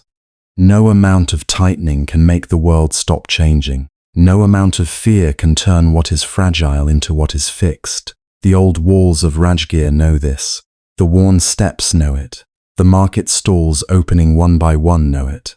The people stepping into their day know it, whether they speak of it or not. Life keeps moving. Clay cracks, fruit ripens and bruises, children grow. Elders lean more heavily on their staffs. The sun rises over all of it without asking which household feels ready. At first, this could seem like a hard thing to accept. If nothing can be fully secured, then where does one rest? If tomorrow cannot be guaranteed, then what can the heart trust? The mind, accustomed to bargaining, searches for a hidden answer, some stronger shield, some final arrangement that will remove the ache of vulnerability. Yet the longer one stands in this living morning, the more clearly another possibility appears. Perhaps rest does not come from obtaining a life without change. Perhaps it comes from no longer insisting on one. This realization is not dramatic, it enters almost shyly. A breath is noticed, simple and complete on its own. Air comes in, air leaves, nothing more is required of it. The ground beneath bare feet is cool from the night, steady without making promises. Light falls over a courtyard wall and warms one shoulder. Somewhere nearby, someone speaks with kindness to another person. Not because the day is perfect, not because suffering has ended, but because kindness can still be offered within an unfinished world. These are small things, so small that a restless mind may overlook them entirely. It may say, this is not enough. This breath will not protect me from loss. This patch of earth will not save everyone I love. This morning light will fade. This brief human tenderness cannot repair all wounds. And in one sense, the restless mind is correct. None of these things can perform the grand task it demands of them. They cannot abolish impermanence. They cannot build a permanent home in passing time. And yet, without announcing itself, another understanding begins to bloom. Though these things are small, they are not empty. They are not failures because they are fleeting. They are the very texture of a livable life. One breath may not solve sorrow, but it can be fully breathed. One moment of steadiness may not secure the future, but it can hold the body now. One shaft of dawn may not banish every darkness, but it can reveal the path of the next few steps. One kind glance may not undo the world's grief, but it can soften the burden of this hour. There is dignity in that, quiet dignity, not the dazzling pride of possessing much, nor the feverish triumph of having overcome all doubt, but the calm dignity of meeting life as it is, and finding that something tender still remains possible. The listener, moving through this morning within Ancient Rajgir, begins to sense that enoughness is not a grand conclusion. It is a modest door. It opens when one stops measuring every moment against impossible demands. How often the mind says, only when this is resolved, then I will rest. Only when I know what will happen, then I will be at peace. Only when no one can leave me, fail me, age, change, or die, then I will allow myself to soften. But such conditions are endless. One solved fear gives birth to another. One achieved security reveals some deeper uncertainty beneath it. The grasping mind is never truly reassured because its hunger is not for this or that object alone. It hungers for exemption from the nature of life itself. To see this clearly is not to become cold. It is not to stop loving, stop caring, stop hoping. In fact, something gentler happens. Love begins to loosen from possession. Care loosens from panic. Hope loosens from demand. The heart does not become smaller. It becomes more honest. It no longer asks the people and moments it cherishes to carry the burden of forever. It allows them to be precious because they cannot be held forever. A woman kneels at a doorstep, sweeping dust into the street before the day's heat rises. A potter lifts a vessel and studies the curve of its rim. A child pauses, distracted by a bird calling from a fig tree. A monk adjusts his robe and turns his face toward the warmth arriving over the hills. Nothing here is declaring a doctrine. No one stops to deliver a lesson. And still, the teaching shines through each ordinary action. Enough is not abundance in the eyes of craving. Enough is the absence of war with what is here. That absence of war can feel unfamiliar at first. Some part of the self fears it will become passive, resigned, diminished. If I stop struggling so fiercely, it wonders, will I lose my edge? Will I stop protecting what matters? But the softness that arises this morning is not indifference. It is clarity freed from strain. It is the difference between carrying water in cupped hands and trying to grip it in a fist. The fist tires quickly and loses what it tries to own. The open hands, though they hold lightly, can receive. So the listener begins, perhaps without fully meaning to receive. The sound of wheels over stone. The scent of damp earth lifting as sunlight grows stronger. The little pause before one person answers another. The body's own weight settling more naturally into itself. The simple miracle of still being here, still able to notice, still able to begin again even after confusion, even after fear, even after old habits of clinging have left their marks. That chance to begin again may be among the most merciful truths of all. Not because each new beginning erases what came before, but because life does not demand perfection before offering another morning. The anxious words spoken yesterday do not prevent today's breath from entering. The sleepless night does not cancel the dawn. Regret may remain, uncertainty may remain, and still the day opens. Still there is ground. Still there is light. Still there may be one wise choice, one restrained word, one honest exhale, one act of attention that turns the heart slightly toward freedom. In this way, enoughness is not complacency. It is intimate participation in reality. It says, this breath is here, let it be known. This sorrow is here, let it be held without making it my only identity. This beauty is here, let it be enjoyed without trying to trap it. This person is here beside me now, let me meet them now, rather than constantly fearing the hour when they may not be. Such a life may appear small to ambition, but to the weary heart it is vast, and the hunger of the mind, once seen clearly, loses some of its authority. Not all at once. It still murmurs, it still reaches, it still compares this moment to some imagined better one. It still says that real peace must be larger, more dramatic, more invulnerable than this. Yet now there is a little space between the voice and the one who hears it, a little quiet discernment. The mind says, not enough, and something wiser answers, perhaps not for your fantasies, but enough for this step, this morning, this living. That answer changes the feel of the whole world.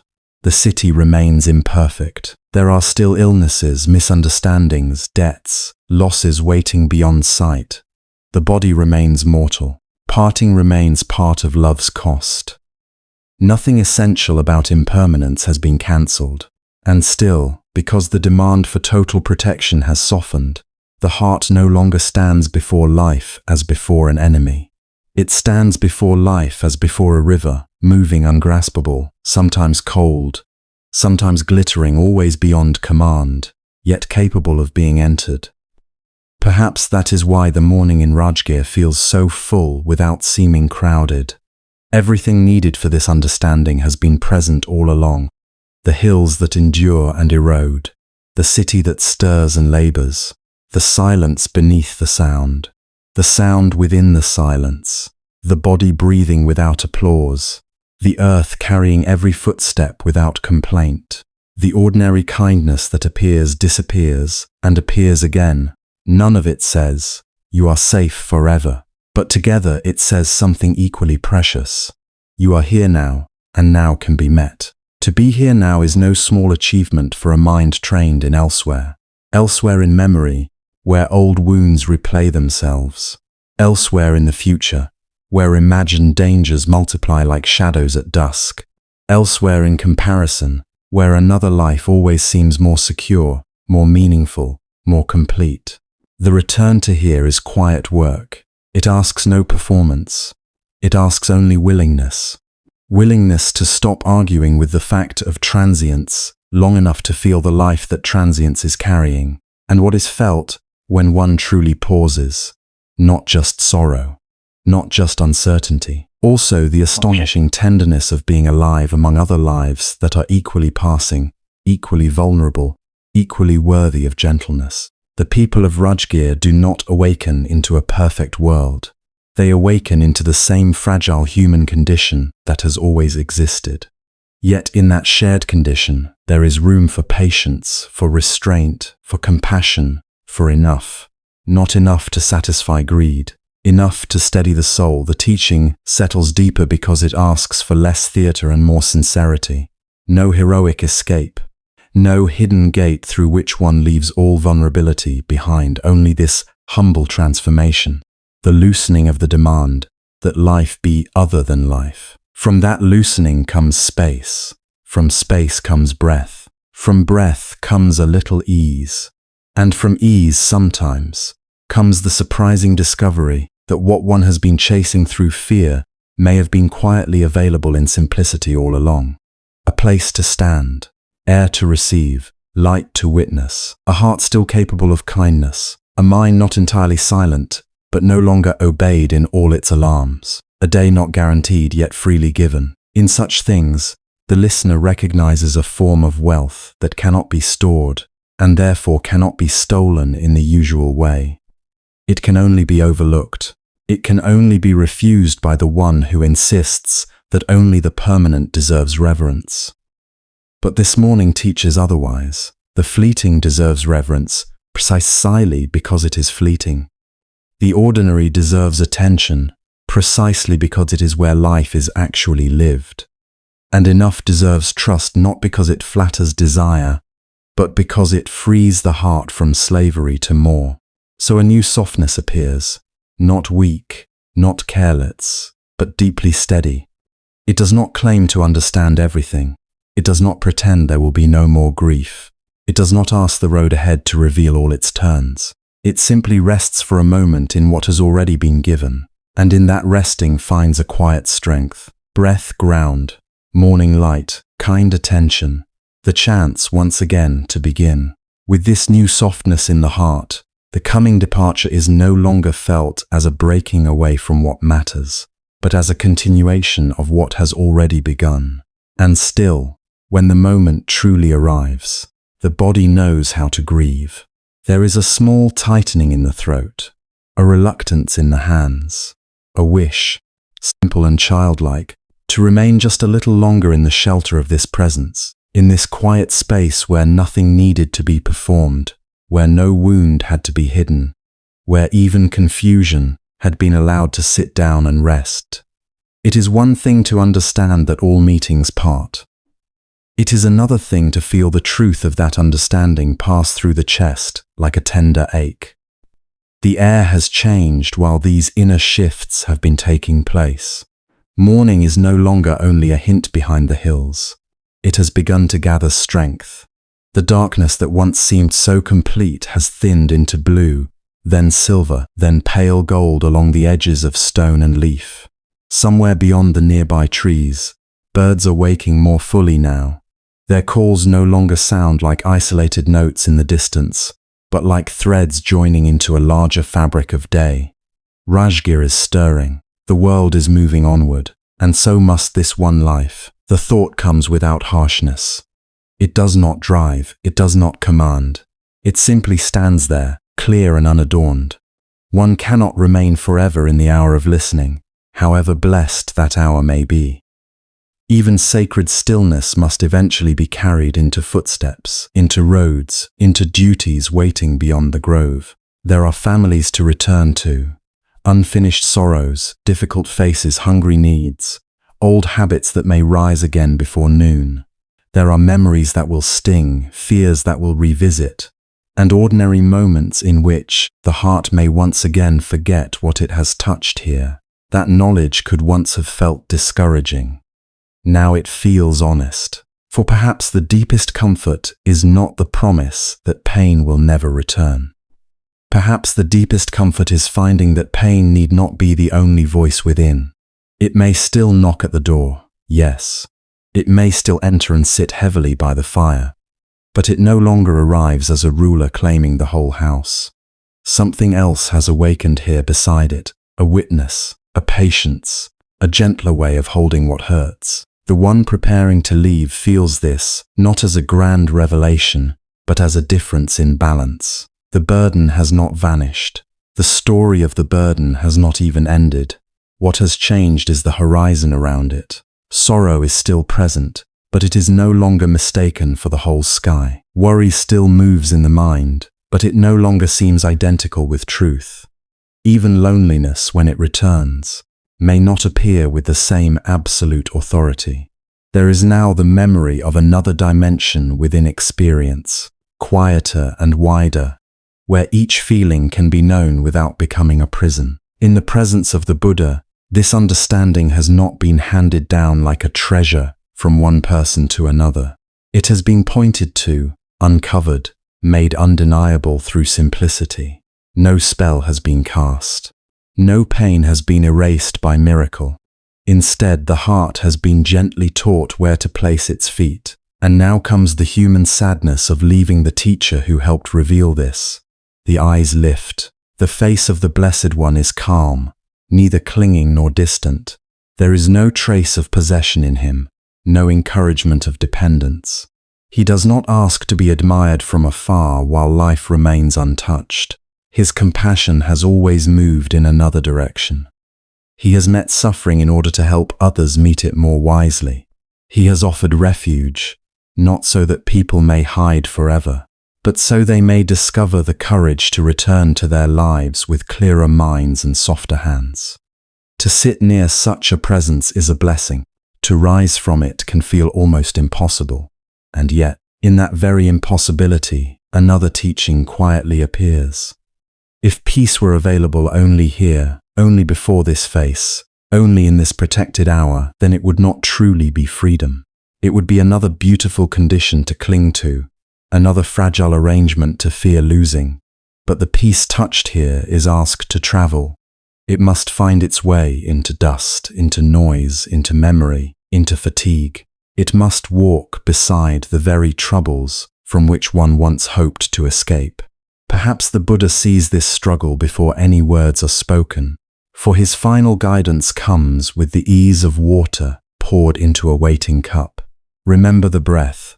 Remember the body sitting or standing on the earth. When the mind runs toward fear, know that it is running. When grief rises, do not call it grief. When joy visits, do not seize it. Let it be known as joy. Return again and again to what is here. Be kind where you can. Do not wait for a life without change before you allow the heart to be at peace. The words are simple enough to carry without effort. That is their mercy. They do not require a scholar's memory or a saint's perfection.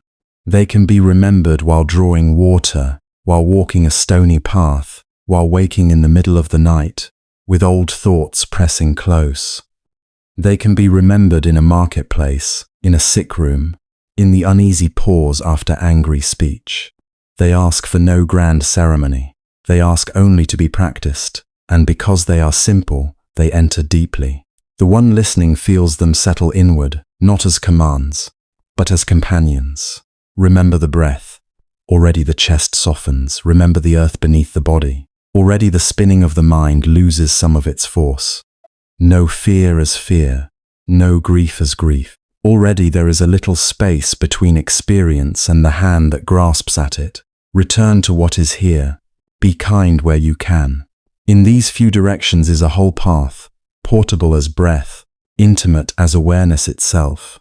Gratitude rises then, full and almost painful in its sweetness. Not the gratitude of gaining everything one hoped for, not the gratitude of having all wounds closed and all questions answered. It is something quieter, more mature, and perhaps more enduring than that. It is gratitude for having been met truthfully, gratitude for not being lied to, gratitude for a teaching that does not flatter longing with impossible promises, but offers instead a way to live among brokenness without becoming only broken. Gratitude for the discovery that one can suffer and still not be separated from peace entirely. This gratitude mingles with sorrow until they are nearly inseparable. How strange the heart is, to ache and bow at once, to want today, and to know it must go, to feel full because something precious has been received, and heavy because the receiving cannot continue in the same form. Yet perhaps this, too, is part of the learning. Love need not harden into possession. Reverence need not demand permanence. One may honor what heals without insisting that it never change. A breeze passes through the grove, and the leaves answer with a soft trembling sound. Morning light reaches farther now, touching robes, stone, worn ground, the edges of roots pressing up through soil. Everything appears exact and gentle in this hour, as though the world itself were speaking in the same quiet language. This is here now, receive it fully, do not hold it too tightly. The one preparing to depart bows, and in that bow there is more than respect. There is surrender to the way of things. There is acceptance that no teacher can walk every road in another's place. There is also a promise, though no formal vow is spoken aloud. What has been understood here will not be left here. It will be taken into the unfinished life awaiting beyond these trees. That life remains unfinished indeed. The old grief concerning those who were lost has not dissolved into nothing. The worries about tomorrow's needs have not been solved by dawn. The tensions waiting in human relationships have not arranged themselves into harmony, simply because the heart has grown quieter. Hunger will still come, weariness will still come, misunderstanding will still come. There may be days when anger returns quickly, when despair feels near, when the teachings seem far away behind clouds of habit and pain. But even this possibility no longer carries the same terror, for now there is some trust that forgetting is not the end, one can remember again. Falling into agitation is not the end, one can begin again. Tears are not the end, fear is not the end. A restless night, a bitter thought, a moment of weakness, a day of grief, none of these need erase the path. The heart has learned, however imperfectly, that calm is not a rare gift granted only under ideal conditions. It is a place one can return to, sometimes in a single breath, sometimes only after many difficult hours, but return nonetheless. This changes the texture of living, where once every trouble threatened to become a verdict on existence itself. Now trouble can be met more as weather. Strong weather, yes. Weather that can chill the bones and darken the road. But weather still. It moves, it changes, it does not define the whole earth. Beneath it, the ground remains, beneath fear, breath remains, beneath the noise of thought, awareness remains, quiet, patient, waiting to be noticed again. Standing now on the edge of departure, the one who came seeking relief realizes that what has been received is not escape from being human. It is a gentler way of being human, not invulnerability but steadiness. Not certainty but trust, not a life scrubbed clean of loss, but a heart less likely to drown in each wave of loss when it comes. And perhaps that is why the sadness of parting does not feel barren. It hurts, but it does not hollow. It stings, but it does not scatter the self into panic. Thus held inside something larger than itself. It is warmed by gratitude, steadied by understanding, and made almost luminous by the knowledge that true refuge is not ending here. It is being carried forward. At last, the time for lingering gives way to the time for moving. There is one more breath taken in stillness, one more glance that receives the scene without trying to preserve it forever. The grove, the soft light, the seated figures, the quiet strength of the teacher's presence, all of it enters the heart not as a possession, but as nourishment. Not something to cling to in memory as proof that life was once beautiful, but something living that can continue to shape the way one sees, listens, and responds. Then the body turns. Feet meet the ground with a steadier feeling than before. Not light, exactly, not free of all weight, but steadier, as though the earth itself has become more trustworthy, as though the heart has learned, in some hidden chamber, the way back to balance. Trouble may come, confusion may return, yet there is now a path inward that did not feel so clear before. Pause, breathe, feel, know, soften, begin again, and with that quiet knowing held close, This one steps back into the brightening morning, where Rajgir itself now seems touched by a new tenderness. The morning receives these returning steps without question. Rajgir is waking now in fuller color, and the same streets, stones, and passings that once seemed ordinary or burdensome, or too tangled to read, begin to show another face. Dust still rises where carts have rolled.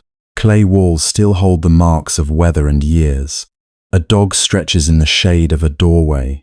Smoke lifts in pale ribbons from cooking fires. Somewhere a child laughs, sharp and brief as a bird call. And from farther away comes the steady sound of someone drawing water, rope rubbing against stone. Nothing has become perfect. Nothing has been polished into a dream. And yet everything appears touched by a quiet clarity, as if the world had not changed its form, but the eyes within this one had learned to soften. The path back through the city does not ask for grand declarations. It asks only for walking, for looking, for receiving what is here. And so the feet go on.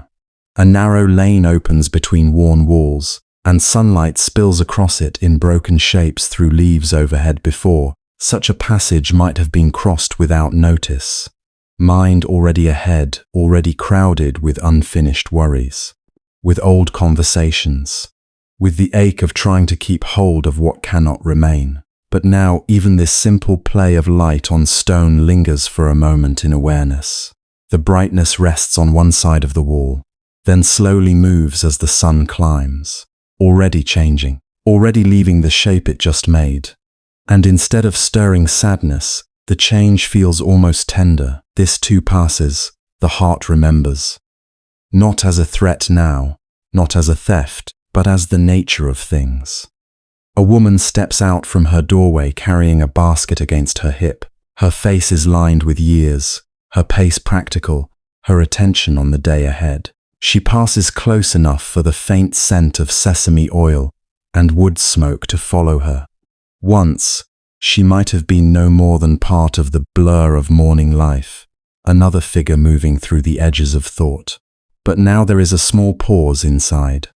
A recognition. She too has known hope and disappointment, youth and change, loss and repair. She too is carried by mornings and evenings, by hunger and rest, by love in its many forms. Compassion does not arrive here like a banner unfurled. It comes quietly as a widening of space around another life. That widening continues with each step. Two men argue near a stack of jars, voices roughened by impatience. One gestures sharply. The other turns away, then back again, pulled by the need to answer. The old reflex might have been to tense at once, to absorb the agitation, as if it belonged to everyone within hearing. But the teachings from the grove have not vanished with distance. They move softly beneath the surface, like water under soil. Breathing happens. One slow in-breath, one slow out-breath. The chest does not harden quite so quickly. Sound is heard as sound. Anger is seen as pain wearing a louder face. There is no need to judge, no need to carry their fire into the heart and call it one's own. A little farther on, a merchant arranges fruit in careful circles on a woven mat. Green figs, pale guavas, a few bruised mangoes with sweetness near bursting. His hands are patient with the task, correcting the tilt of one piece, wiping another on the edge of his cloth, making order where he can before bargaining begins. Such care given to common things, such devotion hidden inside routine. It is strangely moving. There had been a time not long ago when the mind was too crowded to notice the dignity inside these small acts. Now the sight settles into the heart like an etching of its own. Life is made of moments like this. A hand adjusting what can be adjusted, a breath taken before the next task, a willingness to begin with what is in front of you. At the edge of the lane, the city opens wider. The hills stand ancient and watchful beyond the waking roofs, their outlines warming under the risen sun. In their presence, there is a sense of measure. Human concerns still matter. Hunger matters, grief matters, family, shelter, duty, all matter deeply. But they are held inside a larger field than the mind often remembers. The hills have seen generations arrive with certainty and leave with none of it in their hands. They have watched joy build houses and sorrow empty them. They have watched children become elders, and elders become stories. To look at them now is to feel not diminished, but steadied. Impermanence is not only the ending of what is loved, it is also the reason a new morning can enter, where despair once sat unchallenged. A cartwheel catches in a rut nearby, and the driver clicks his tongue in irritation, pulling hard at the axle until it frees. For a heartbeat, annoyance flashes through the air so plainly that the body almost mirrors it. Almost. Then there is remembering, the breath again, the simple kindness of not feeding every reaction. Not every passing spark must become flame.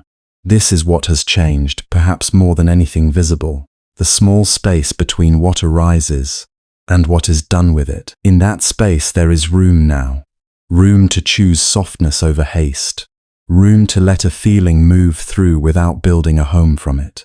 The return through Rajgir becomes a kind of practice without ceremony. A child runs past, chasing another with a reed in hand, both laughing with the breathless seriousness that belongs only to children. One stumbles, skins a knee, wails for 3 heartbeats, then is distracted by something shining in the dust. Tears and wonder side by side. How quickly states change. How swiftly pain gives way to curiosity. How swiftly delight can break apart and form again. Watching this, the heart almost smiles at its own former insistence that any mood, any sorrow, any confusion was fixed and final. It had felt so solid then, so convincing. But now the truth is easier to feel in the body itself. All states pass through, even the heavy ones, especially the heavy ones. The memory of the teacher's presence does not remain as a sharp image alone. It has become something gentler and more useful, less like a scene to revisit, more like a manner of meeting this moment. The calm from that place is not something to preserve untouched as though peace were fragile. It proves itself in use. Here, in the market's hum. Here, in the scrape of sandals on stone. Here, in the smell of grain and wet earth and animals and morning heat beginning to gather. If it can live here, among ordinary sounds and changing moods, then it is real. This one passes a familiar corner where, on another day, the heart had been caught in a net of private fears. A remembered insult, a future not yet formed, a longing that would not answer to reason. The body remembers the old tightness for an instant, like the ghost of a knot. But the knot does not take hold the same way. There is tenderness now toward that former self, not contempt. How hard it had tried to secure what could not be secured. How it had exhausted itself rehearsing outcomes, bargaining with uncertainty, calling tension vigilance, calling attachment love. No blame rises, only understanding. Suffering had not come because the heart was foolish. It had come because the heart had clung, hoping to be safe. And what is letting go, if not the kindness of loosening the hand, not throwing life away, not withdrawing from care, not becoming cold or distant? Letting go is more intimate than that. It is holding without grasping, loving without demanding permanence, meeting each hour without insisting it become another. This understanding is still young inside, still tender, still likely to be forgotten and remembered many times. Yet even in its early form, it changes the texture of the day. The shoulders settle lower, the jaw is easier, the gaze lifts. An old man sits beside the road, mending a sandal strap with thread and an awl. His fingers shake slightly, but the work continues beside him. A girl, perhaps his granddaughter, leans against the wall, half watching, half lost in thought. Their silence is companionable. No words needed to prove affection. Looking at them, the heart feels a quiet gratitude for simple nearness, for the unspectacular forms love often takes. A shared task, waiting together, knowing one another's rhythms without speech.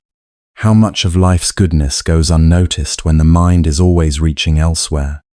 A breeze moves through the lane, carrying the dry scent of straw and the faint sweetness of flowering neem. It touches the skin and is gone. Once, such a moment would have vanished unregistered. Now it becomes enough. Not everything must be extraordinary to heal. Sometimes the world offers restoration in fragments so small they can only be received by a mind that has stopped demanding grandeur. This is how the teachings continue, not as solemn phrases repeated to prove understanding, but as living recognitions rising at the needed hour. When disappointment stirs, there is a memory of changefulness. When desire clenches, there is a memory of release. When fear begins spinning futures from shadow, there is a memory of the breath, this inhale, this exhale, this body standing here. When another's harshness appears, there is a memory that pain often speaks before wisdom does. These remembrances do not prevent every wound. They do not lift the person above being human, but they soften the fall, they shorten the wandering, they return the heart more quickly to balance. A seller calls out the price of lentils. A pot lid clatters. A donkey brays with comic offense. Someone nearby sneezes and laughs at himself. Such plain life, such unadorned existence. And instead of feeling trapped inside its repetitions, this one feels included by them. To be alive among other beings, all carrying their wishes and burdens, all trying in their imperfect ways to move toward comfort, toward meaning, toward one another. This no longer seems like a prison. It seems like a tender, unfinished field where compassion matters. The road bends near a stand of trees, and shade offers a brief coolness before the day grows warmer. In the shade, the pace naturally slows. No voice commands stillness now. No gathering waits ahead. Yet the body pauses of its own accord, as though learning a new instinct. Stop when stopping is needed. Listen before the next step. A breath is taken more fully. The leaves stir overhead, making a soft speech of their own. In that small resting there is proof of something precious. Peace is not confined to sacred places. It can be touched here too, in the middle of an ordinary return, renewed in a moment no one else would think to name. And this becomes the quiet revelation carried forward. The dawn is not only over the hills, it is also within. It is a way of meeting the world that can be lost and found, dimmed and relit. It does not depend on holding one perfect feeling forever. It asks only for willingness to pause, to notice, to soften again and again, as often as needed. By the time the sun has risen higher and gold turns brighter on the stones of Rajgir, the city no longer feels like the same place left behind in the dark hours before morning. Yet the city is the same. It is this one who has changed, though not in any dramatic way that others would point to at once. The change is quieter. Steps land with less struggle. Thoughts sharpen less easily into accusation. Patience reaches a little farther before breaking. The heart, though still vulnerable, is no longer at war with every passing feeling. There will be future days of fatigue, of longing, of confusion returning dressed as certainty. There will be losses that no teaching can make painless. There will be moments when the mind forgets all of this and grasps again at shadows, calling them security. But even that is now held differently. Forgetting is not failure. It is part of the path that remembering was made for. One can begin again. One can always begin again. So the walk continues under the full arrival of morning, through the living body of ancient Rajgir, with gratitude resting quietly where strain once ruled. And as the sun rises completely above the old hills, pouring light across road and wall and waiting door, something inside also loosens toward rest, toward a final softening, a final thankfulness, and the gentle release of all that no longer needs to be carried. The day begins in ancient Rajgir, and within the quiet heart, a gentler beginning has already begun. Now the sunrise comes not as a sudden blaze, but as a patient revealing. Light gathers first along the edges of the eastern hills, touching their ancient outlines, with a pale gold, so soft it seems to breathe rather than shine. The stone paths that have known countless footsteps through countless seasons slowly awaken beneath it. Rough walls, worn smooth in places by weather and hands long gone, begin to hold warmth in their muted surfaces. Clay rooftops, still cool from the night, catch a faint amber glow. Leaves tremble with the smallest movement of morning air, and each one appears, for a passing moment, outlined in quiet fire. Rajgir receives the dawn with the calm dignity of something very old and very alive. The trees along the lanes stand in still companionship, their trunks dark against the widening light, their branches carrying the first songs of birds who ask for nothing more than the day itself. In the distance, the hills rise and fold into one another like great sleeping bodies. Their shadows retreat slowly, not driven away, but gently persuaded by brightness. Here and there, a low veil of mist lingers near the ground, softening the spaces between stone, field, and temple ruin, until the whole landscape seems suspended between memory and waking. There is no need to hurry this moment. Morning in such a place does not burst open, it unfolds. A threshold is crossed almost without notice. What was hidden becomes visible. What felt heavy in darkness loosens under the touch of light. The eye sees more clearly, but the heart, perhaps, sees most clearly of all, and so the world appears as if it has been washed clean, though nothing has been erased. The scars in the stone remain, the cracks in old walls remain, the roads still carry dust, the lives within the city still hold uncertainty, longing, and the ordinary ache of being human. Yet dawn does not ask the world to be flawless before it blesses it. It falls on everything equally, the weathered and the whole, the grieving and the grateful, the restless and the calm. In that way, morning itself offers a teaching deeper than argument. That tenderness does not wait for perfection. Somewhere a door opens, somewhere a cooking fire is prepared, somewhere sandals meet the ground, and a new day of labor, prayer, trade, care, and small endurance begins. But from this quiet vantage, all these beginnings feel woven into one great fabric of living. Nothing stands apart. The old city, the hills, the waking birds, the cooling night air giving way to warmth, the mind that has suffered, the heart that has learned to soften. Each belongs to the same wide morning, and within that morning, suffering is not denied. It is simply no longer the only truth in view. What has been carried is still known. The losses are not imagined away. The old fears have not vanished into some impossible purity. They remain as part of the human story, as real as the stones of Rajgir, and as ancient as the hills themselves. There are wounds that close slowly. There are sorrows that return in quiet hours. There are names the heart still speaks inwardly with reverence, regret, or longing. There are questions that may never be answered fully. This, too, is part of being alive. But now another truth stands beside all of this with steady gentleness. The hand does not have to close around every grief until it becomes an identity. The mind does not have to wrestle each uncertainty into submission. The heart can ache and still remain open. One can feel the fragility of all things and yet not collapse beneath it. One can love deeply without pretending that love guarantees permanence. One can lose and still continue. One can be touched by sorrow and still be capable of peace. This is not the peace of distance or numbness. It is not the peace that comes from escaping life. It is a quieter, braver peace, the kind that arises when clinging relaxes its grip, even slightly, and the chest begins to make room for what is true. It is the peace of no longer demanding that the world holds still. It is the peace of allowing each moment to arrive, to be known, and to pass. As sunlight spreads further over the ancient stones, it gathers in unexpected places. A broken step glows at the edge of a lane. Dew on a blade of grass shines like a tiny jewel and then disappears. The upper branches of a tree catch gold while the roots remain in shadow.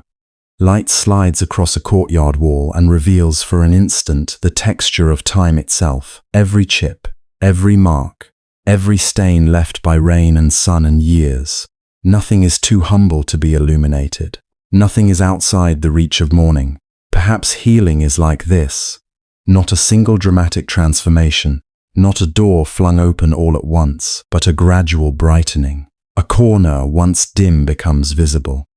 A hard place warms. Lost can be seen again by the faintest increase of light. The whole landscape of the inner life does not change in an instant. Yet slowly, tenderly, what was once unbearable becomes bearable. What was once clenched begins to soften. What was once feared can be met. And what was once hidden under exhaustion, confusion, or grief may reveal itself to have always contained a seed of quiet strength. The hills do not rush toward noon. The sun does not leap to its highest point. It rises by degrees, and because it does, the world can receive it. Stone can warm without cracking. Eyes can adjust. Birds can test the air. Human hands can begin their tasks. In the same way, the heart often heals in increments small enough to trust. A little more space around pain. A little less fear in the presence of change. A little more kindness toward the self that once believed it had to hold everything together alone. Compassion too has awakened along the way, not as a grand ideal, but as a living softness. It is there in the understanding that every face in this waking city carries burdens unseen. It is there in the awareness that each person longs, in one form or another, to be safe from suffering. The merchant opening his stall, the mother lifting her child, the elder stepping carefully into the day, the monk walking in silence, the worker shouldering a load, the stranger pausing beneath a tree, each moves within hopes and hurts as intimate as one's own. To remember this is to feel the edges between self and other become less rigid. In that lessening of separation, something eases. One no longer needs to defend a lonely island of selfhood against every passing tide. One can belong to this larger field of life, where joy and sorrow are shared conditions, where tenderness is not weakness, and where understanding another's pain does not deepen one's own suffering but dignifies it. Compassion does not solve every grief. It does something gentler and perhaps more enduring. It keeps the heart from hardening around grief. It lets sorrow become a doorway instead of a prison. The city brightens further. Gold drifts over low walls and terraced stone. It settles onto rooftops, temple remnants, quiet courtyards, and narrow ways where feet have traveled for generations. The trees wear the morning with effortless grace, each leaf turned toward light in its own angle, its own timing. Beyond them, the distant hills now stand fully revealed, no longer shapes of shadow, but vast companions holding the valley in their ancient care. Their presence is steady, untroubled, almost parental. They have witnessed empires, pilgrims, storms, departures and returns.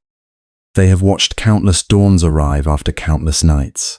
Their silence says what words rarely can. This too passes. This too may be held. And perhaps that is what the heart needed most. Instruction alone, but a sense of being held without demand. Held by the earth beneath each step. Held by breath entering and leaving without effort. Held by the simple fact that life continues to offer morning, even after dark stretches that felt endless. Held by the understanding that one does not need to become invulnerable in order to rest. One only needs, for this moment, to stop resisting the tenderness already present. So let the sunrise come all the way in. Let it touch the places that still feel tired. Let it rest on the old griefs without trying to rename them. Let it warm the inward rooms where worry once kept watch through the night. Let it reach the guarded corners, the disappointed hopes, the memories that still sting when they surface. Not to force them open, but to sit beside them with patience. Morning is gentle enough for that. It does not interrogate the dark for where it has been. It simply arrives and in arriving, changes the meaning of the space. The heart can do the same. It can make room. It can breathe. It can allow what has been endured to be honored without being endlessly relived. It can thank the parts that tried so hard to protect, to control, to anticipate every hurt. It can release them from their night watch, little by little. There is no blame here for the mind that clung when it was afraid. No harshness for the spirit that grew weary. Only this quiet recognition: you have carried enough for now. You may set some of it down, and what is set down does not vanish into neglect. It is placed into a larger silence, one spacious enough to hold it without strain. In that silence, not everything is solved. Not every question finds an answer. Not every wound is closed. But the need to solve, answer, and close everything before resting begins to ease. This easing is precious. It is a mercy often overlooked. It is how the body exhales after long vigilance. It is how the mind loosens its fist. It is how sleep becomes possible. Not as escape, but as trust. Trust that the unfinished may remain unfinished for a while. Trust that the dawn has done enough simply by arriving. Trust that peace need not announce itself loudly to be real. By now the sun has cleared the hills, and ancient Rajgir glows in full, quiet radiance. Gold lies across stone and branch and roof like a blessing too gentle to name. The last cool traces of night recede into shade beneath trees and eaves. The city is awake, yet the deeper feeling is stillness. Not emptiness, not absence, but stillness alive with acceptance. The kind that asks for nothing dramatic, the kind that does not cling even to peace itself. It only receives. Receive this then, as the morning receives light. Receive the truth that healing may come gradually and still be true. Receive the understanding that tenderness can coexist with pain. Receive the small, profound permission to begin again without judgment, even after forgetting, even after fear, even after long weariness. Receive the sight of this ancient valley meeting the sun exactly as it is, and let that be enough for now. There is nothing more to force, nothing more to prove. The road has led here, to this soft widening, this luminous pause over Rajgir, this breath between night and day, where inner release feels possible. And if peace does not arrive as a grand revelation, let it arrive as morning does, quietly over stone, softly through trees, patiently across rooftops, tenderly along the far hills, until at last the whole landscape is changed without ever being hurried. Stay with that gentleness. Let the body grow heavy in the safest way. Let the mind drift like the last thin mist lifting from the valley floor. Let the heart rest in the knowledge that even now, beneath all thought and memory, something simple remains untouched. The capacity to be still, to be kind, to be here. Ancient Rajgir shines in the hush of first light, and within that hush, nothing needs to be held so tightly anymore. The morning has begun. The inner beginning has begun, and both can remain delicate, spacious, and enough. End in a hush of sunrise, inner release, and a lingering sense that peace can begin in the gentlest breath.